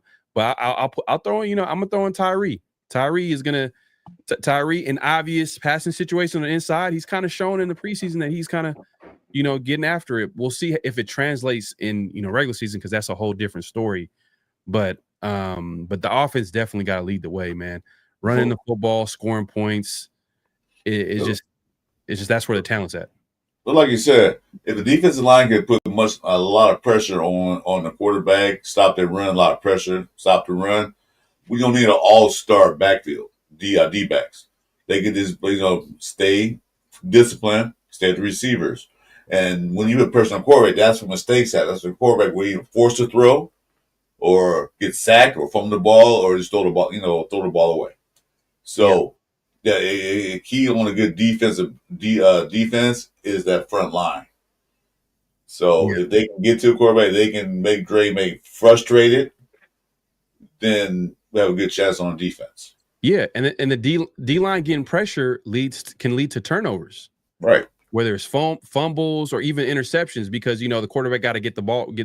He's getting rid of the ball earlier than he wants, or it gets hit while he's throwing it. That's you increasing the odds of getting that interception, which is turnovers, which can equal to wins if you do that enough times to get extra possessions. So, man, there is a way. There's a formula that there is a way.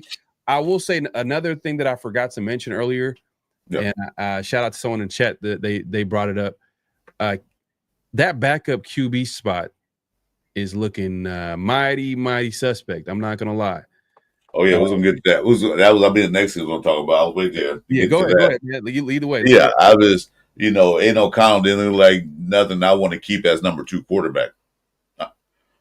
Cam Miller was hyped up in that Seattle game because he got that big pass to Sharice Jackson. Yeah. Oh yeah, we got number 2 quarterback. I said, hold your horses. That was a good throw, but hold your horses. Then the next 2 games, no. Right. But AOC now is going to be out 6 to 8 weeks, so he will be on the injury reserve list. So that means we can he won't be on the roster spot. He's done with that. We can pick up another quarterback. Mm-hmm. So I mentioned earlier that there are always things come up when the Raiders, Anthony Richardson, James Winston. So who do you want to take as a quarterback? Because we need another. We can't go on season with 2 quarterbacks, a veteran and a rookie. Because I'm gonna with something at Geno. Cam Miller's gonna be a backup. I don't see that. Who do you think?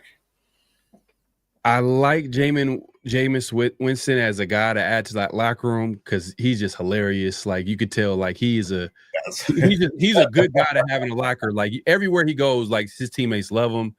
He's had starter experience. He has that experience, and I think that if I'm not sure if he's going to stay with the Giants. I think he's probably like the 3rd quarterback. So he might. One. But yeah, I said that earlier. I'm sorry to cut you off. I said that earlier before he came on. I said he's a great locker room guy. He can make everybody laugh. He won't kiss nobody in the forehead. He'll make everybody laugh. And go right. But he has that. He does have experience though. He's been a starter in this league. He started. So him coming in, like he knows what that role is as a backup too, because he's been that the last few seasons. So I think that would be a good fit.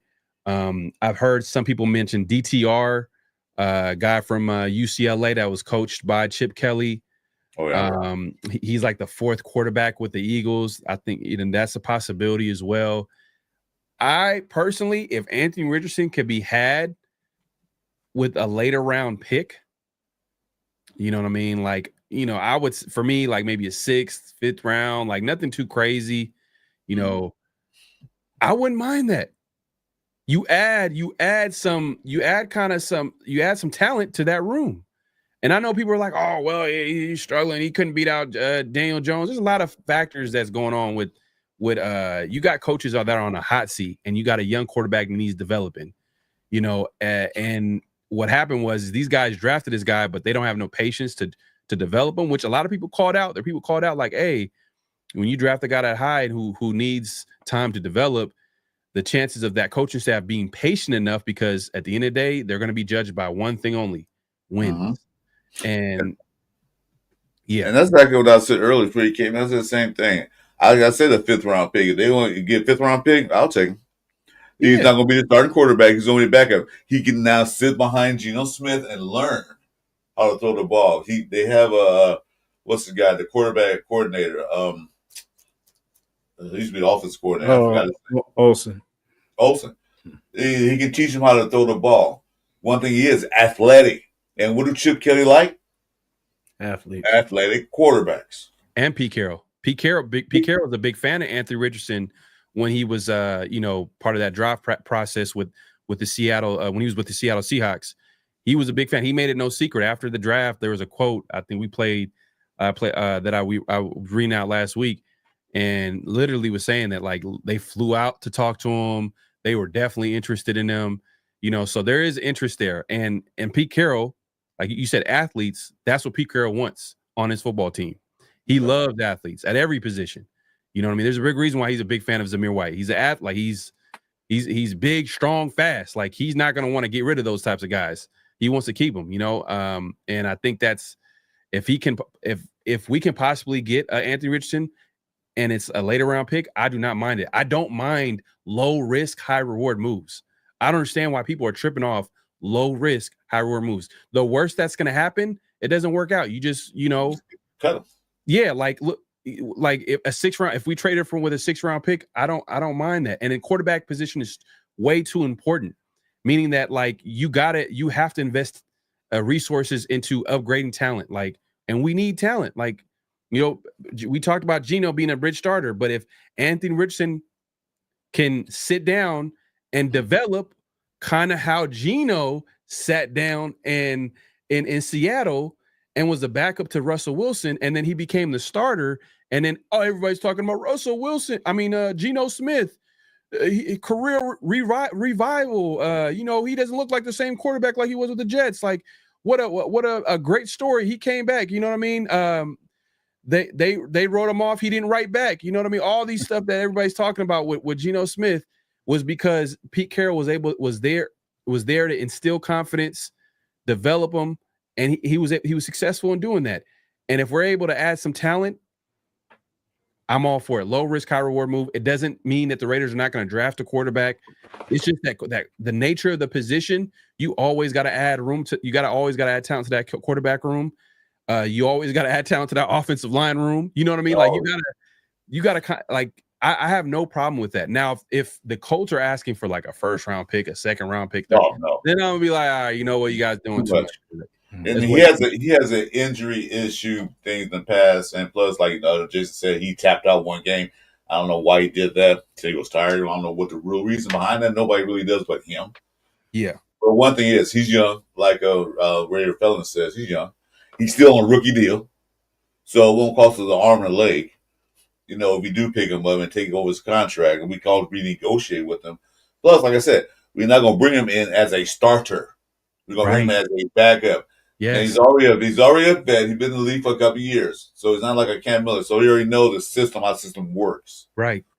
So, like I said, high risk, yeah, but a good reward, yes. No, low risk, high reward move, and I agree too. He's a young player, and it's a perfect situation because he has that Pete Carroll. Because I already know Pete Carroll's going to go and he's going to the way Jim Harbaugh be hyping up his quarterbacks and smacking them in the shoulder pads and getting them ready and getting them confidence. Pete Carroll's almost the same way in a different way and instilling confidence in players where he's super positive. He believes in you. Like Geno Smith came to the Raiders because of Pete Carroll. So you want to talk about the value of Pete Carroll is that players want to come and play for Pete Carroll. Exactly. You know what I'm saying? So that's the value. If we're talking about the other side of that argument, the other side of that coin, where I was talking about how old Pete Carroll is, but the positive is like he could bring people in the building. And I don't think Geno would want to come to the Raiders if Pete Carroll wasn't in the building.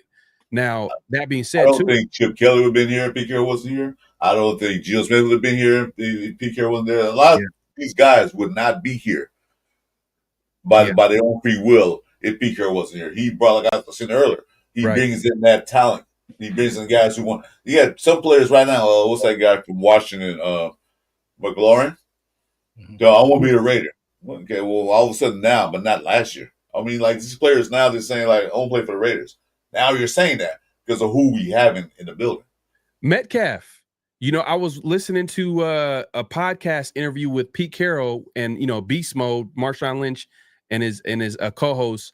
They got a podcast and they were talking, and I think Michael Robinson, his co-host, was like, "Yeah, man, we were talking to Metcalf, and he was trying to get to Vegas. He ended up going to the Steelers, but he wanted to come to play with Pete Carroll. That was one of his plans. One of his plans was coming to Vegas to play under Pete, but he ended up getting traded to the Steelers, and he signed that big deal with them. But that should tell you that players, the value of that. But my point was with Geno Smith, why Anthony Richardson would be a perfect situation. He has a quarterback that was a higher round pick. He was a second rounder, but still, he didn't work out the first time around. He kind of bounced around, and Anthony Richardson could go behind him and learn from him. Mm-hmm. You know what I mean? Like the mentality and learn how to be a pro and how he was able to like combat all the noise and like turning around his career and be the Alex. I know this might be a little, but you got to do this though. But Alex Smith to Mahomes. Alex Smith was a perfect bridge to Mahomes. He was. And I'm not saying that Anthony Richardson can be Mahomes, but he has talent though. You know what I mean? So my point is you gotta keep adding talent, and it's low risk, high reward. If it works out, it works out. It works out in a big way. The potential's through the roof. If it doesn't work out, then it's cool. It's fine. You still add talent to that room at the end of the day. So I think there's a lot of different possibilities where they can address that backup quarterback situation, but I think they are.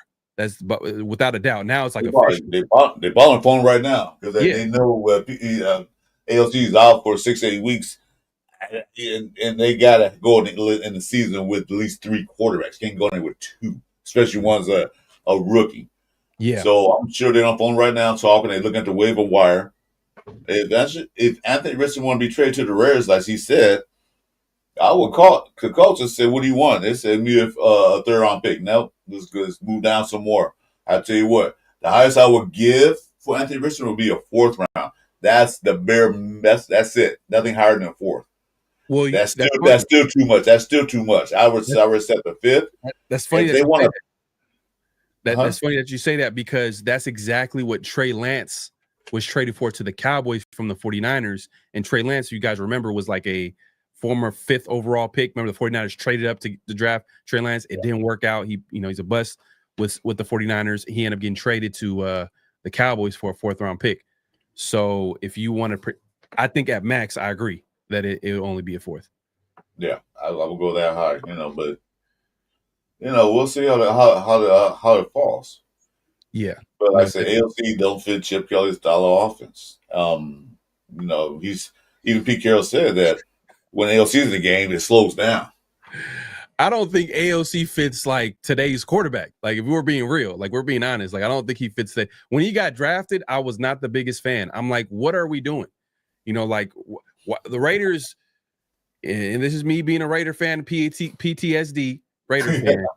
Raiders always doing stuff that is like the yesteryears. You know what I mean? Like the league is ahead right now. They're figuring out like the quarterback of today.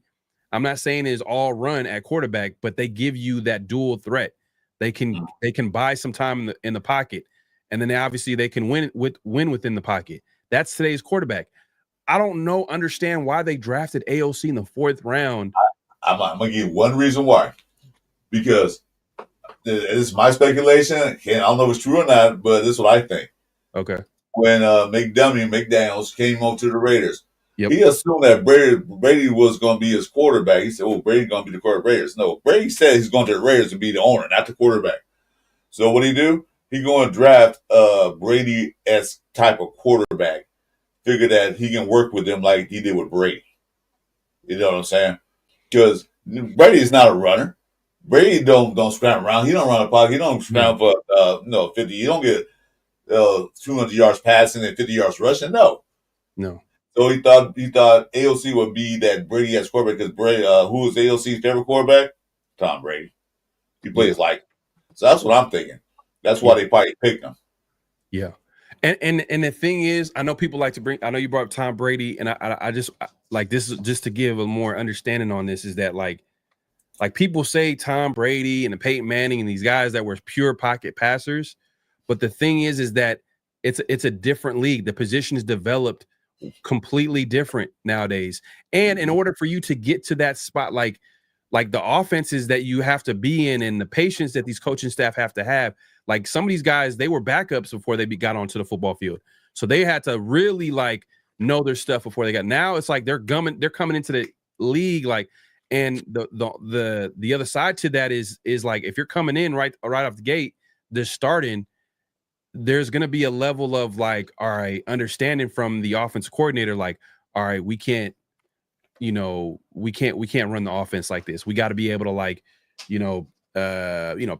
obviously, you're gonna have to figure out a way to accentuate his talents, and some of that might be his athletic ability. Making this a little bit more simplistic. And as he, gets better and becomes a better player, then you start unlocking. Like Patrick Mahomes is better than what he was when he came into the league. He's a way better player than what he was. Same thing with Lamar Jackson. Lamar Jackson's a way better quarterback than what he was when he came in the league. But before he can throw a lick when he first came in. Exactly. And then try to make him to a pocket quarterback, then that wasn't his style. I said, okay, but you gotta learn to throw better, but go ahead and be the dual threat. But now, like you said, if you go back, I'm sorry to cut you off. Yeah, the go ahead. Quarterback is gone because you know why they're gone. Because these defensive ends are running 4.5, 4.6, 4.7 speed, and they get to you faster than they were back in the day. So they gotta be better to get out that pocket and run. Yeah, but go ahead. I'm sorry. Oh no. I was just gonna say, man, like you're right, because Lamar, he can win from the pocket now, but right off the gate, they had to develop an offense and build around his skill set and him rushing the football, and but now he can win from the pocket as well as do the stuff where he can buy some time and use his legs, but I'm just saying, like the way the quarterback position is played and developed and coached up and way teams are moving with that quarterback position is completely different. And I just didn't understand why the Raiders went ahead and got a AOC. You might be right. Maybe it was a move to prove that I can develop them like a Brady. You know what I mean? Josh McDaniels the same guy. Like when he was in Denver, he's like, I can coach up a high school quarterback. Like, nah, bro. Like, and that same arrogance is what got him in trouble the first time around. The second time around, it didn't work out. Like that's why he's a coordinator, not a head coach. But that's a whole different conversation. But yeah, AOC, it's just I'm not sure. He would have to go somewhere where like his skill set could be used a little bit more. Like you said, Chip Kelly likes that more, a guy that can move around. But that's the majority of the league now. There's a park around the corner of my house, a Pop Warner League. You can go there. Yeah, facts, man. Facts. But yeah, man, it's a lot to look forward to when it comes to the Raiders, man. They got so much going on. Raiders always keep it interesting. They always keep it interesting, no matter what. If there's nothing going on with the team as far as like football related moves, Christian Wilkins over here doing some type of crazy stuff in the locker room, and we got to like deal with that and talk about that. Like that's the one thing about the Raiders. They always keep it interesting. I tell you what, the Raiders keep the media cycle fed. I tell you one thing, there's always something. I've been a Raider fan since '76, and it's always in the news on something, whether good or bad. We were always in the news. So, why change things? Now we're in the news now because of AOC.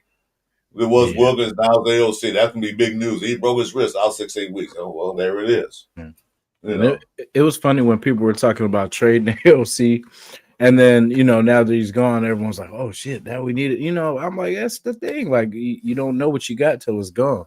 Because we felt comfortable, but I mean, at the back of our minds, we knew that if Geno went down, we'd be in trouble. You know what I'm saying? Because if we have to, pretty much we'd have what we had last year.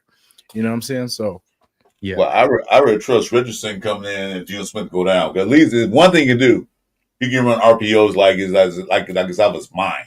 You know? So that's what Chip got, like RPOs. He can at least, okay, well, I can, it's 3rd down 6, nobody open. I can get those 6 yards on the run. Yeah.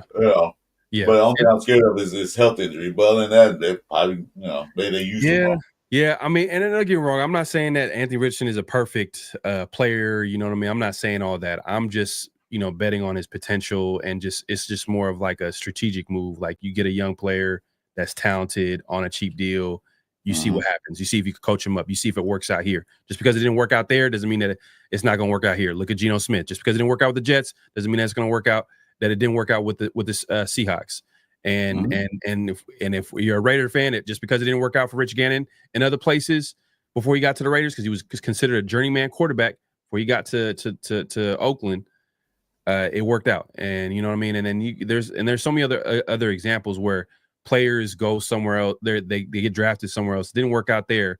Like, man, it happens to us. It's players that we drafted. And they go somewhere else, become superstars. Arden Key, Maurice Hurst, like I can keep going. Nixon. There's a lot of them.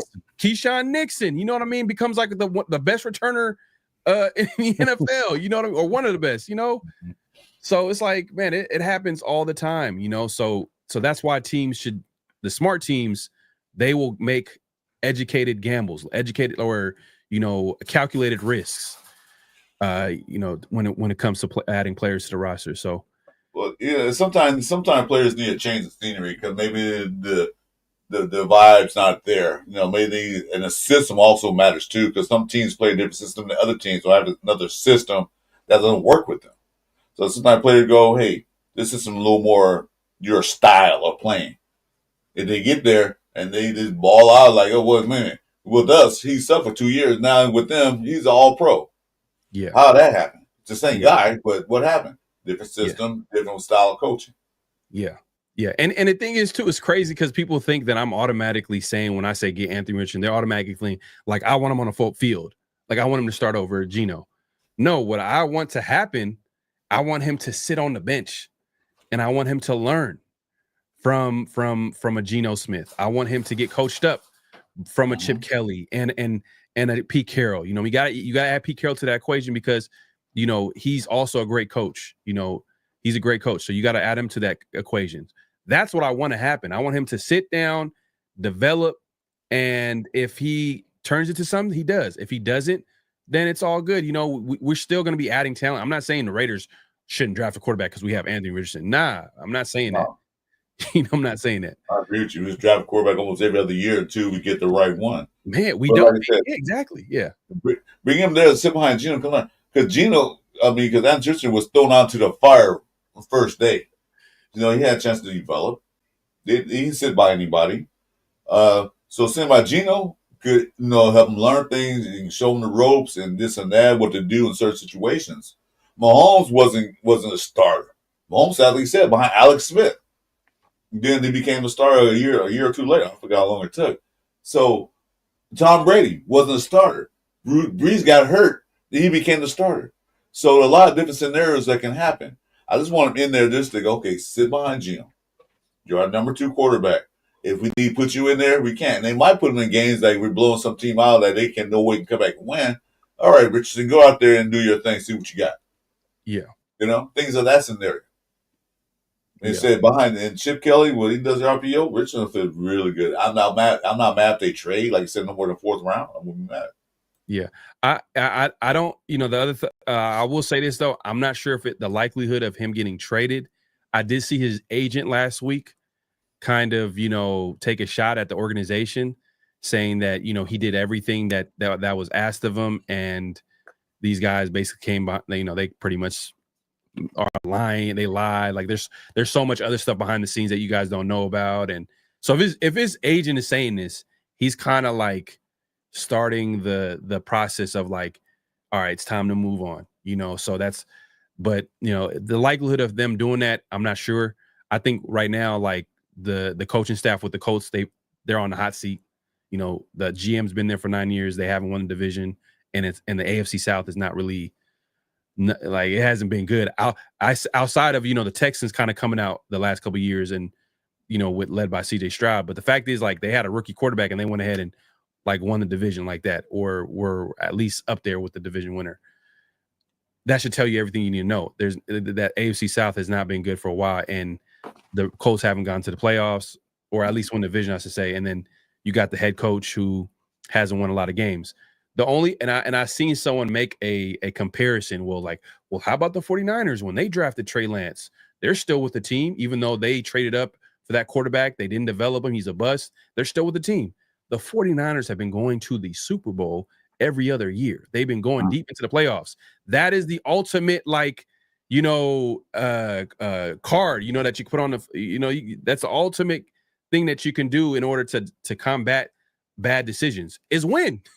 Yeah. If you're winning, then there's nothing to talk about here. Like, oh yeah, it didn't work out. Oh, okay, we'll fix it up. Anyways, we're gonna be playing this team in the playoffs or the championship or the, you know, like, and that's what the 49ers have been doing, and that's why they're not under fire. That's why they're not getting fired or whatever the case may be. You're not hearing that with the 49ers. The Colts, they haven't been doing that. So that's why they're on the hot seat. They're desperate. They put Daniel Jones, which is crazy to even think about because Daniel Jones is not a quarterback. Yeah, I like what? He's our starting quarterback. What? Yeah, that's so wild. They put him there starting quarterback to tell me that they don't have faith in Richardson. So I'm the coach. Why am I keeping him here on the roster when I can get rid of him and get another pick for next year's draft and try to draft another quarterback or do something if I'm the coach? So you lost faith in Richardson to put Daniel Jones as a starting quarterback? Oh my God. Yeah. That's like us picking up Garoppolo and putting him over Geno Smith. Like, huh? Well, that's like us signing Gardner Minshew and having him start the entire season. That actually happened. That happened last year. He did. Yeah, he did. You know what I mean? And that's just pretty bad. But you know, hey, look, we'll see how it shakes out. The Raiders, I think the likelihood is they're going to sign someone off the waiver wire. One of these quarterbacks that get cut. I think Chip Kelly's he's going to probably sign someone that he's familiar with or that he likes. That's probably what's going to happen. Yeah, DTR don't sound too bad neither. I don't know what stats were. What is that, Philadelphia? He hasn't really done too much in the NFL, but it's just the connection that he had with Chip Kelly because that was his college coach. So maybe he feels like, okay, I can coach him up. You know, he could be a solid backup player. But he's not an athletic quarterback. So, you know. Yeah. I mean, someone said Hendon Hooker the other day, and I'm like, you know what's wild about Hendon Hooker? I liked him, and I wanted the Raiders to probably look at him in the later rounds, or where he was drafted in the third round. I think I wanted the Raiders to draft him. They didn't end up doing that. But since he's been in the league with the Detroit Lions, because he had that ACL injury coming out, so that's why he dropped in the third. But if he didn't have that, he would have been a first round quarterback. He hasn't done nothing with the Lions. If you guys remember, Bridgewater was signed by the Detroit Lions to be the backup quarterback heading into playoffs. What does that tell you about how they feel about Hendon Hooker? And then right now, Kyle Allen, who they signed a backup quarterback, a quarterback during the offseason, it looks like he might take that job, that number 2 spot behind Jared Goff, you know. And it's crazy to say. So I don't know what's going on. Maybe he hasn't developed the way they wanted him to. But Hendon Hooker, for some of the people who throw out Hendon Hooker, I'm not sure if he would be the answer for the Raiders if he's not doing too well with them. But, you know, like I said, doesn't mean that it won't work out somewhere else. But it's a thing, though. He had Ben Johnson as offensive coordinator. He can develop under Ben Johnson so he knows something wrong. Yeah, that's what I'm saying, bro. They have everything you need as a quarterback, and he's not excelling. He didn't develop under there. You know what I mean? He didn't have the pressure. There was no pressure. He's a backup quarterback. Like, I'm not in the league, but I'm just saying, like, the pressure was on Jared Goff and the starters, and you know, I'm just thinking that it was a perfect situation for him to develop under. But I guess, you know, it's not working out. Yeah. Oh, there you go. Gage, man, shout out to you, bro. There you go. That's a lot. Hey, right there, Lions fan right here. Hannah Hooker is donkey trash. It's fucking trash. Donkey trash. Man, That's that's wild, bro. mildly. That came from the heart. That came from the heart right there. That was personal. yeah, that was the. He must owe you some money. He cost you some bets along the way. He's got to make them payouts. Yeah, but no, looking at Spytek and Pete Carroll and what they did the offseason, which I think had a good offseason, they're going to do something smart. They ain't going to do anything stupid because the thing that's happening now is that we're not desperate anymore. You know, we always desperate to get somebody in here. We're not desperate like that anymore. We need a few pieces. Yes, true. I'm not going to deny that. But we're not desperate to get that guy in and paying a boatload of money, then it don't work out. Yeah. No, I agree. Because if you just hear like Spytek, talk throughout the offseason, he said, man, when they talked about like, trading up and trading for players, he's all like, and signing players, he's like, to be honest with you, in my real life, I'm a very frugal person. So for me to like give up draft picks in order to get a guy, like it's really hard for me to do because his draft picks is like, that's important. That's really important from his philosophy standpoint. Like he wants to build the team through the draft. Mm-hmm. So that's another thing too, is like, man, like, for us to talk about like these trades, like it got to be a situation where it makes sense on a lot of different levels for him to even actually go ahead and trade for a guy. So that's why I said it's probably most likely he's probably going to go the cheaper route, which is maybe signing a guy off the street that gets cut, like the Winstons, the DTR and guys like that. Oh, and another one. Someone said Huntley. A few years ago, I used to say Tyler Huntley. Yeah, Tyler Huntley. Yeah, back when he was with, I want to say the Ravens. Yeah, when he was with the Ravens, I wanted to take a flyer then because he wasn't Lamar Jackson, but he could do that playbook. You know what I'm saying? And he can make people miss. But yeah, it's been a couple of years now, and I haven't really seen him do anything. So yeah. So we'll see. Like that was a name that people threw out. But we'll see how it shakes out, man. The Raiders got some. They're definitely gonna be making moves the next few days because I think Tuesday is when the official cuts come out. That's when they have to finalize their practice squad. Wednesday at 4 p.m. is when they have to have it down to 53. Okay. So yeah, Tuesday I think is the deadline for the practice squad. Wednesday by 4 p.m. Eastern time, you have to be down to 53. Okay. Not counting the Lucky Tassi because he's not part of the roster. He's that's a good one, man. I like that. Lucky Tassi kind of showed up like he could possibly be something, but we'll see with him. I like the fact that he doesn't count against the roster, so that means he has time to like really develop, especially a guy that never played football. But I would say probably, man, like starting like Wednesday to like Friday, we'll see what the Raiders are going to do as far as like pick up players around the league. Yeah, because you said we're 6 on the waiver wire. Yeah, 6 on the waiver wire. So that means like we have a good chance. There's only 5 other teams that have a better chance of adding a player through there. So that's good. That's good that we on 6. So good.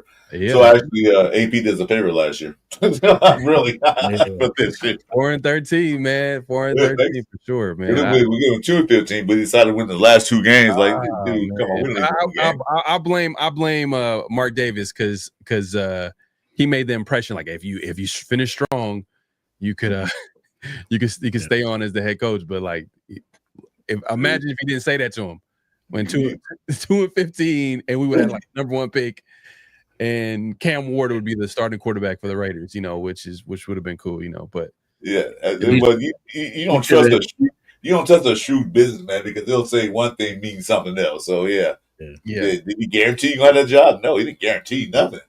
Right. Do good, and we'll consider it. Yeah. Okay. Yeah. I think another thing, the factor that I was going to say real quick, Jason, is that is Tom Brady. That was a Tom Brady call for sure. Tom Brady wanted his people in the building because once he became officially the owner, and now Mark Davis is looking to him to say like, okay, what do we need to do here? Spytek is a Tom Brady guy. They went to college together. he probably wants a clean slate and get his guys in the building. So that's probably what it was. Because Telesco, if you think about it, he had a solid draft, and like he was fired after 1 year. You don't fire GMs after 1 year. That's just the Tom Brady coming in like, nah, I want my people in the building, my guys in the building, I think. And that's why, like, you see the Tom Brady, you see the Telescos and Pierce get fired. That's exactly what it was. For sure. I think Tom Brady probably talked to him and said, what we're going to do in the draft. And then Tom Brady liked what he said. Like, no, I'm bringing my guys in because I can talk to them. I know what they're thinking. I know what their philosophies are. I know what they're thinking about when it comes to football. And Mark Davis did one of the smartest things he ever did besides move to a nice stadium. He let Tom Brady run football operations. Mark Davis is a businessman. He's not a football guy. He admits it all the time. I'm not like my dad. Yeah, we know that. We can see you're not like your dad. He's a businessman. So now Tom Brady came in there and let Tom Brady run the football operations. Smart thing. Well, yeah. Well, technically, he doesn't have an official position, but he's the owner. He's an owner. So that was like the thing that brought Tom Brady in, was that he's one of the owners. But to speak to your point, though, as far as a football guy, Mark Davis was quoted to say that, like you said, he says, I am not my father, and I need to get someone in the building that can oversee the football side of the team. Because the business side, Mark Davis got down. Oh, yeah. Vegas, like, he's winning. The value of the Raiders has gone up. That stadium is one of the best in the NFL. Like he business size, he got down. But as far as like the football side, he wanted someone that can oversee the GM and the coach. And personally, I think that's the right move, because I felt like Mark Davis is a little too close to the team as far as decision making. Like, if you're saying that you're not a football guy and you're making football decisions, you can see how that can contradict itself. Like, it doesn't make any sense. So, and to give him credit, he knew that. So that's why he got someone that he can respect. I think that's partly the reason why he gave Gruden a 10-year contract, was him to, run the whole thing. To run the whole thing, because he trusted him, But I'm glad that kind of didn't see through, because I didn't like the whole setup, by the way. That's a whole different conversation. 10-year contract, that's wild. Yeah. But I like the Tom Brady aspect of it, like him overseeing it, and Richard, and don't forget Richard Seymour's there too. Richard Seymour is in the building as well. Like, he was actually, I think when they hired Pierce, they had like a committee where they were interviewing candidates, and I think Richard Seymour was one of the candidates on there. And then obviously the following year he becomes the owner. So yeah, man, it's a lot of layers to the Raiders, man. Yeah, this game one will show us, man, but it will show us what we have, what we don't have. Are we ready? Are we a playoff team? Are we not? It will show us ugly head if we didn't do everything we needed to do. It's going to show.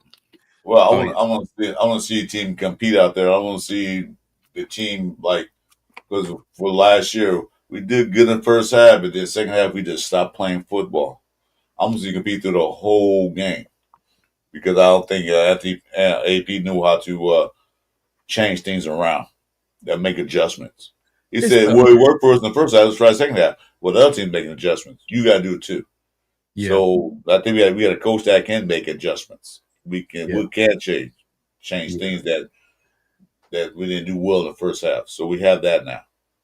And it's tough though, because I don't want to be too critical of like Pierce, just because and I'm not saying like I'm a Pierce guy 100%. It was and this is a whole different conversation.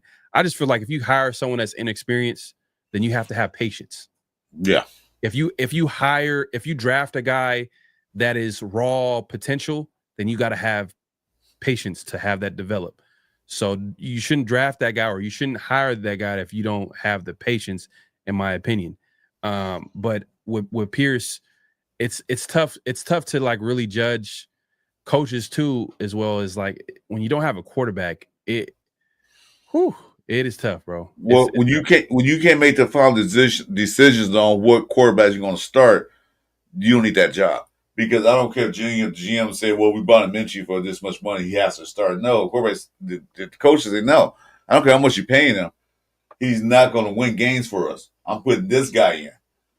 The GM supposed to be the coach's boss, but come on now. Who runs the team? Yeah, I was hoping we keep Antonio Pierce. I was hoping we do that before Pete Carroll. We came in the picture. yeah. So he had that 1 year experience. Okay, he had a bad year. This year, get the right people in the room, get the right pieces we need, doing a draft and whatever we need to do. But too bad for him. He didn't move up the ranks like most coaches do. But it is what it is. Yeah, I think now he's with Kansas City, so we'll see how that works out. I think Telesco thought he was safe.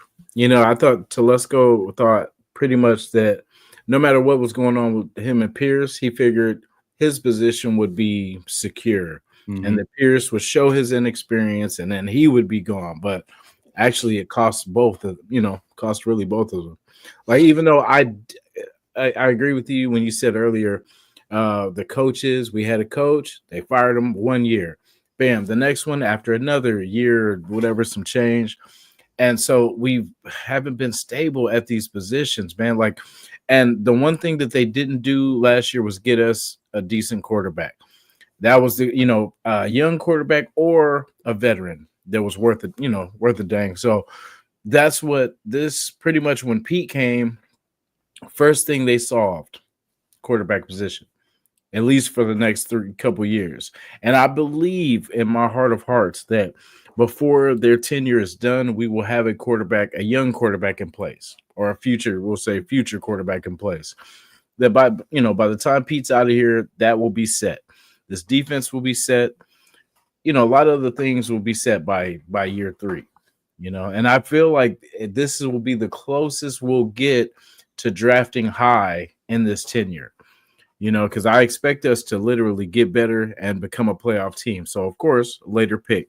But this year, I feel could be on the cusp. We could either really surprise some people, or we can barely scrape. So it's I'm curious to see what we do in this next draft. I know we haven't played the season yet, but I want to see the line improve and a future quarterback out of this draft. And then, of course, an extra running back. That's just me.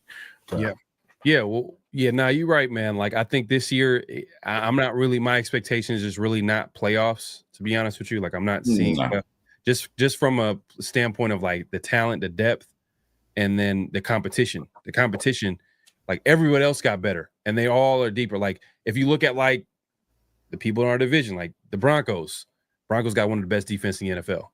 I mean, Sean Payton's running the show. They're gonna be solid. The Chiefs are gonna be the Chiefs. The Chargers, that offensive line, they're gonna be able to run the football. Jim Harbaugh, whatever you want to say about the Chargers and everybody in our division is one of the best in football. It is what it is. And the Raiders are like one injury away from everything just falling apart. Exactly. Exactly. That's the honest truth. It is.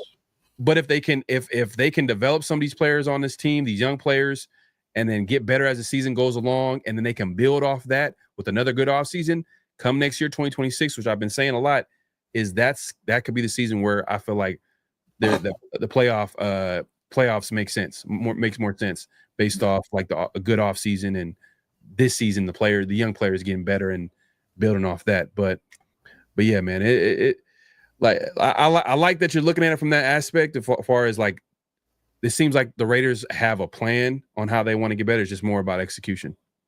Yeah, I agree with that totally. Yeah, like I said, this year playoffs, yeah, that'd be nice, but I'm not expecting that. I'm not expecting playoffs. I said, I want to see 10 games. That's what I want to see. Realistically, probably 8. So, but like I said, they can build off of that. Once they start winning games, competing in games they should win, and not the games, and then playing teams that they, not supposed to beat, they do beat them. Okay, I'm good with that. I'll take the 8 wins. But I don't want to see us giving up games, teams that on paper we should just completely destroy them, and we get destroyed by them. I don't want to see that anymore. Yeah. Yeah. And then, Pete, obviously he's talking about like, hey, we're going to win 10 games. And, Gino was like, man, I've won every time. Me and Pete, we've always won. And that's the expectation, which I respect. That's the mentality. Mm-hmm. That's what makes good players great, is their mentality. They're not going to go in there like, oh, we're going to lose. They're going to go in there, we're going to win.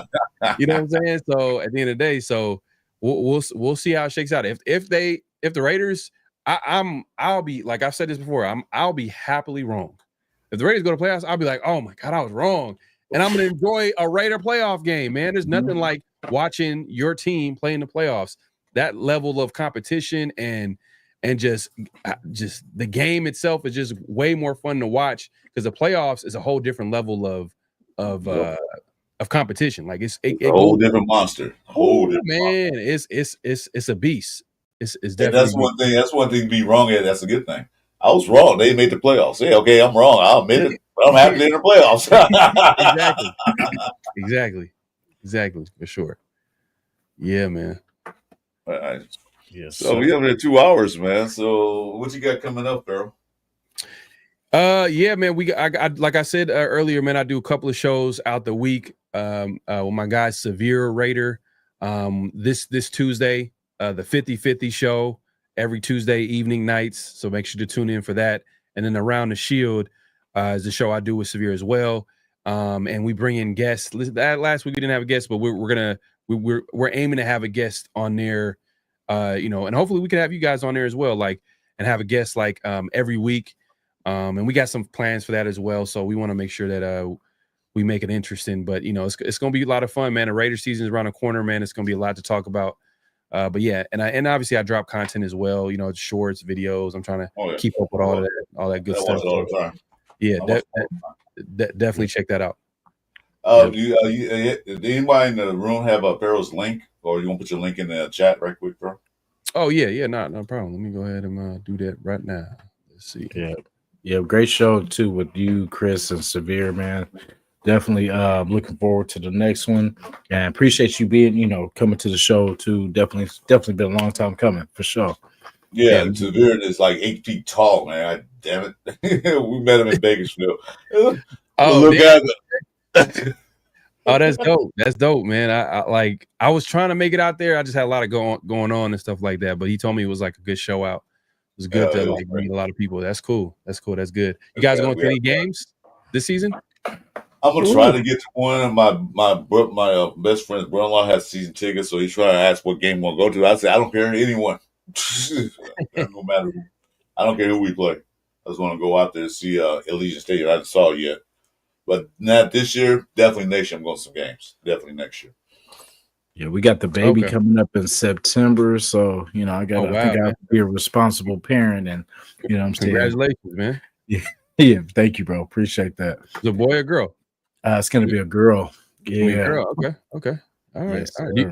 Do you have any other kids, or is that I have my daughter, another daughter. She's 19, and I thought I was done, but we had a surprise. So, all right, man. Girl dad, sure, man. That's my surprise. My surprise was a girl too, man. So, welcome to the club. Man, appreciate it. There you go. Look, at we got some Raider fans. Hey, I'm right.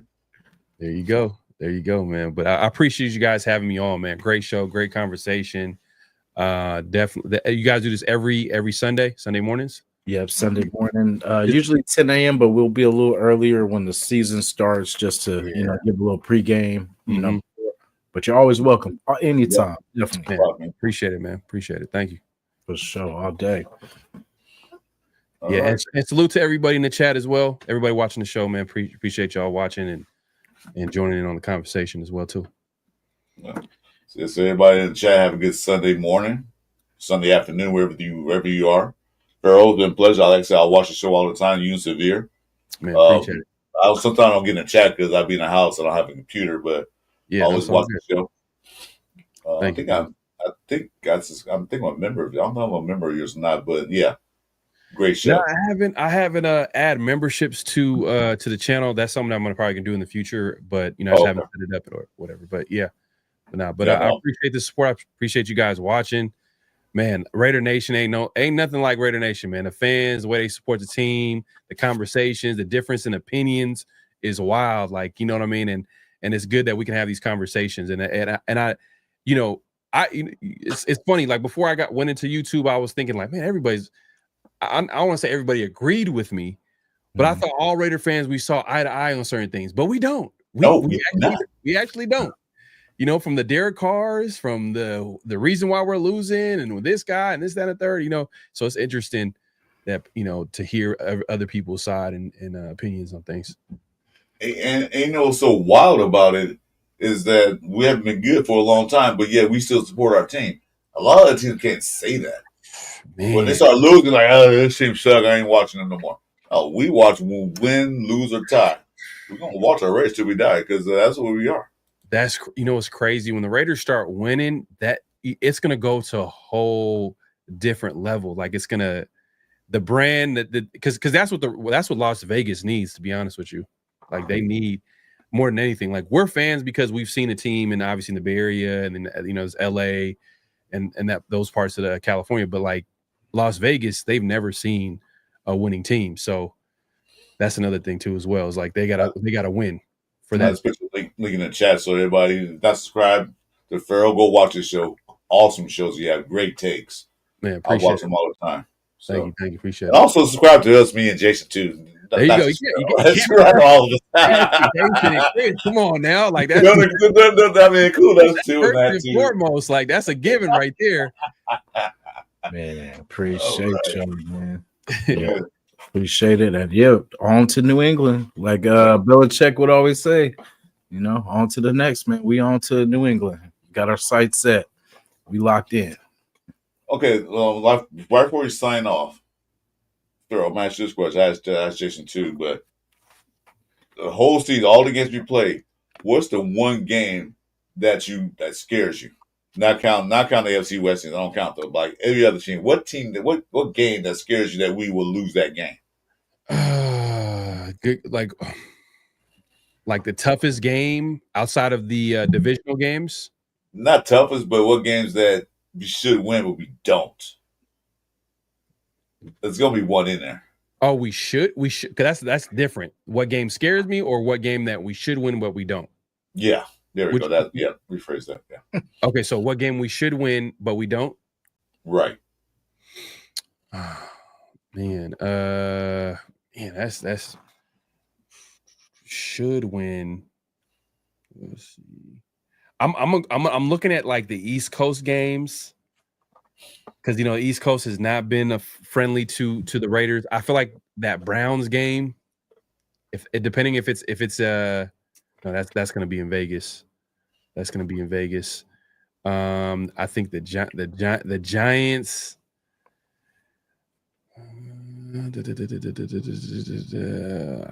That's a tough question right here because I'm looking at some of the games. Like I don't know if I would say they should win. Like they played the Commanders earlier in the season. I think the Commanders, got the edge on that one. They played the Texans. I think the Texans got the edge on that one. But if they win that, that'd be a good win. I'll say the Browns. The Browns, like they should win that game, but like the Browns have a team where they got some talented players on that defense, led by Myles Garrett. They can get after the quarterback.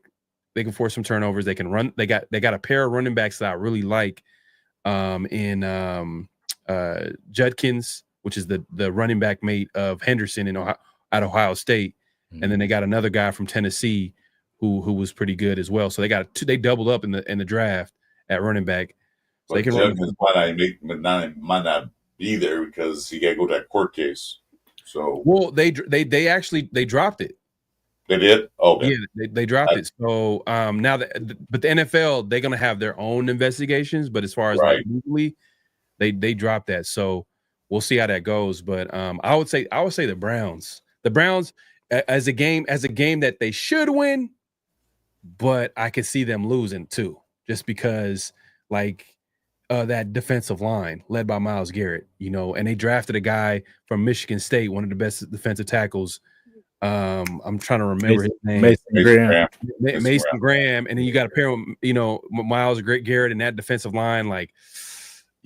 That can go left real quick, especially when if you have a defensive line that can get after a quarterback. So I'm going to say the Browns at a game that they should win, but they can easily lose. What about you, Jason? You got any change of thoughts on that? What game? I said New England until we go in there, we handle our business, and we come out of there with the W that we should have against those sorry McDaniels. You know what I'm saying? Like, but that's the one. I mean, they were in the same boat we were a year ago. You know what I'm saying? So they weren't a top team, either. So we need to go in there and handle our business. We need it way more than they got. You know what I'm saying? That's a good one. I actually forgot about that. And that's actually a good one. They should win, but I can see the Patriots winning that. I'm going to say Tennessee Titans. That's what I'm going to say. That's that game around the middle of the season. That game, scares me, the fact that we might need that game to either pull ahead in the division or be tied in the division with somebody else. That's one of the games that we should win. Tennessee has been good a long time. Although they did get the quarterback, Cam Moore, but one player don't save the whole franchise. Right. So that game's worries me a lot. We should beat this team, but we have better talent than they do. But we end up losing. Yeah, and it's at a point in the season where Cam Ward is obviously going to get over some of the rookie. I want to say rookie wall, but he's going to make some mistakes early on, but then he's going to probably get better as the season goes along. And then he's going to run into the Raiders. Well, actually, hold up. They play him what is that? Fixed 6 game this season? It's a what? The Titans. Titans might be. Let me see. They play in September. I think they play in September. No, they play in October. October, okay. Yeah, and that's probably 1, 2, 3, 4, 5. That's 6 games. So yes, it's kind of right. It's almost approaching that midseason mark. Hit boy radio says Colts, Titans, Bears, Browns. I don't know, man. Colts. I'm just saying Daniel Jones, man. I'm not gonna lie, but I guess you could say it's a road game. It's gonna be Colts is Indy's a tough place to play. Mm-hmm. That the fans are gonna be loud. That's actually a road game I'm looking at going to. Well, we know it's a tough place to play because a high school coach beat us. Oh yeah, but now that was in Oakland though. No, I was in Indiana just Saturday. Oh, that was in Oakland. I thought that was in Oakland. Oh, okay. No, it was in there because everybody was going crazy in the stadium. Oh man, that's terrible. That was his only win of the season too. That's the crazy thing too. Yeah, well, he was a high school coach and he asked him to be head coach and he beat us. That's wild, man. That's wild. But yeah, now Colts, Titans, Bears, Browns, New England. You know what, Jason? That New England game, you're right, man. That one kind of, I feel like the Raiders can win that, but I'm kind of man, Josh McDaniels, that Henderson cat is he's an explosive playmaker. He's gonna be factoring in that defense, and it's that first game too. That first game, week 1 is where all that you want to talk about upset cities. It's gonna be crazy games. It's gonna be games where you be like, oh man, this team won. I thought this, it's a lot of upsets. Yeah, that was set tone for the rest of the year. They want to go in and win, then come back Monday night and then beat the Chargers. That was set tone for the rest of the year. So yeah. I can see that. Yeah. Because the first game of the season, somebody's going to be 0-16, the other team's going to be 0-16. So I got to start. Right. Yeah. Same record for sure. We shall see. Yes, sir. Man, fellas, it's been a great day. I enjoyed your company, Pharoah. Don't be a stranger, brother. Oh, man, for sure. Definitely, man. Enjoy the conversation, man. And I appreciate you guys having me on. Appreciate everybody watching. Great conversation. Definitely, y'all ain't subscribed, man. Definitely go ahead and hit that subscribe button. And if you guys are already subscribed or not subscribed, hit that like button too. Hit the like button as well, man. Hit the like button, subscribe, the notification bell so you guys be notified when these guys go live in the morning, which I'm sure you guys are going to be doing throughout the season before some of these games kick off, those 10 a.m. games, everybody on the West Coast. 10 a.m. game. So, yeah, definitely check these guys out, man. Good conversation. Good vibes. Appreciate it. Appreciate you. Until the next time. That's it.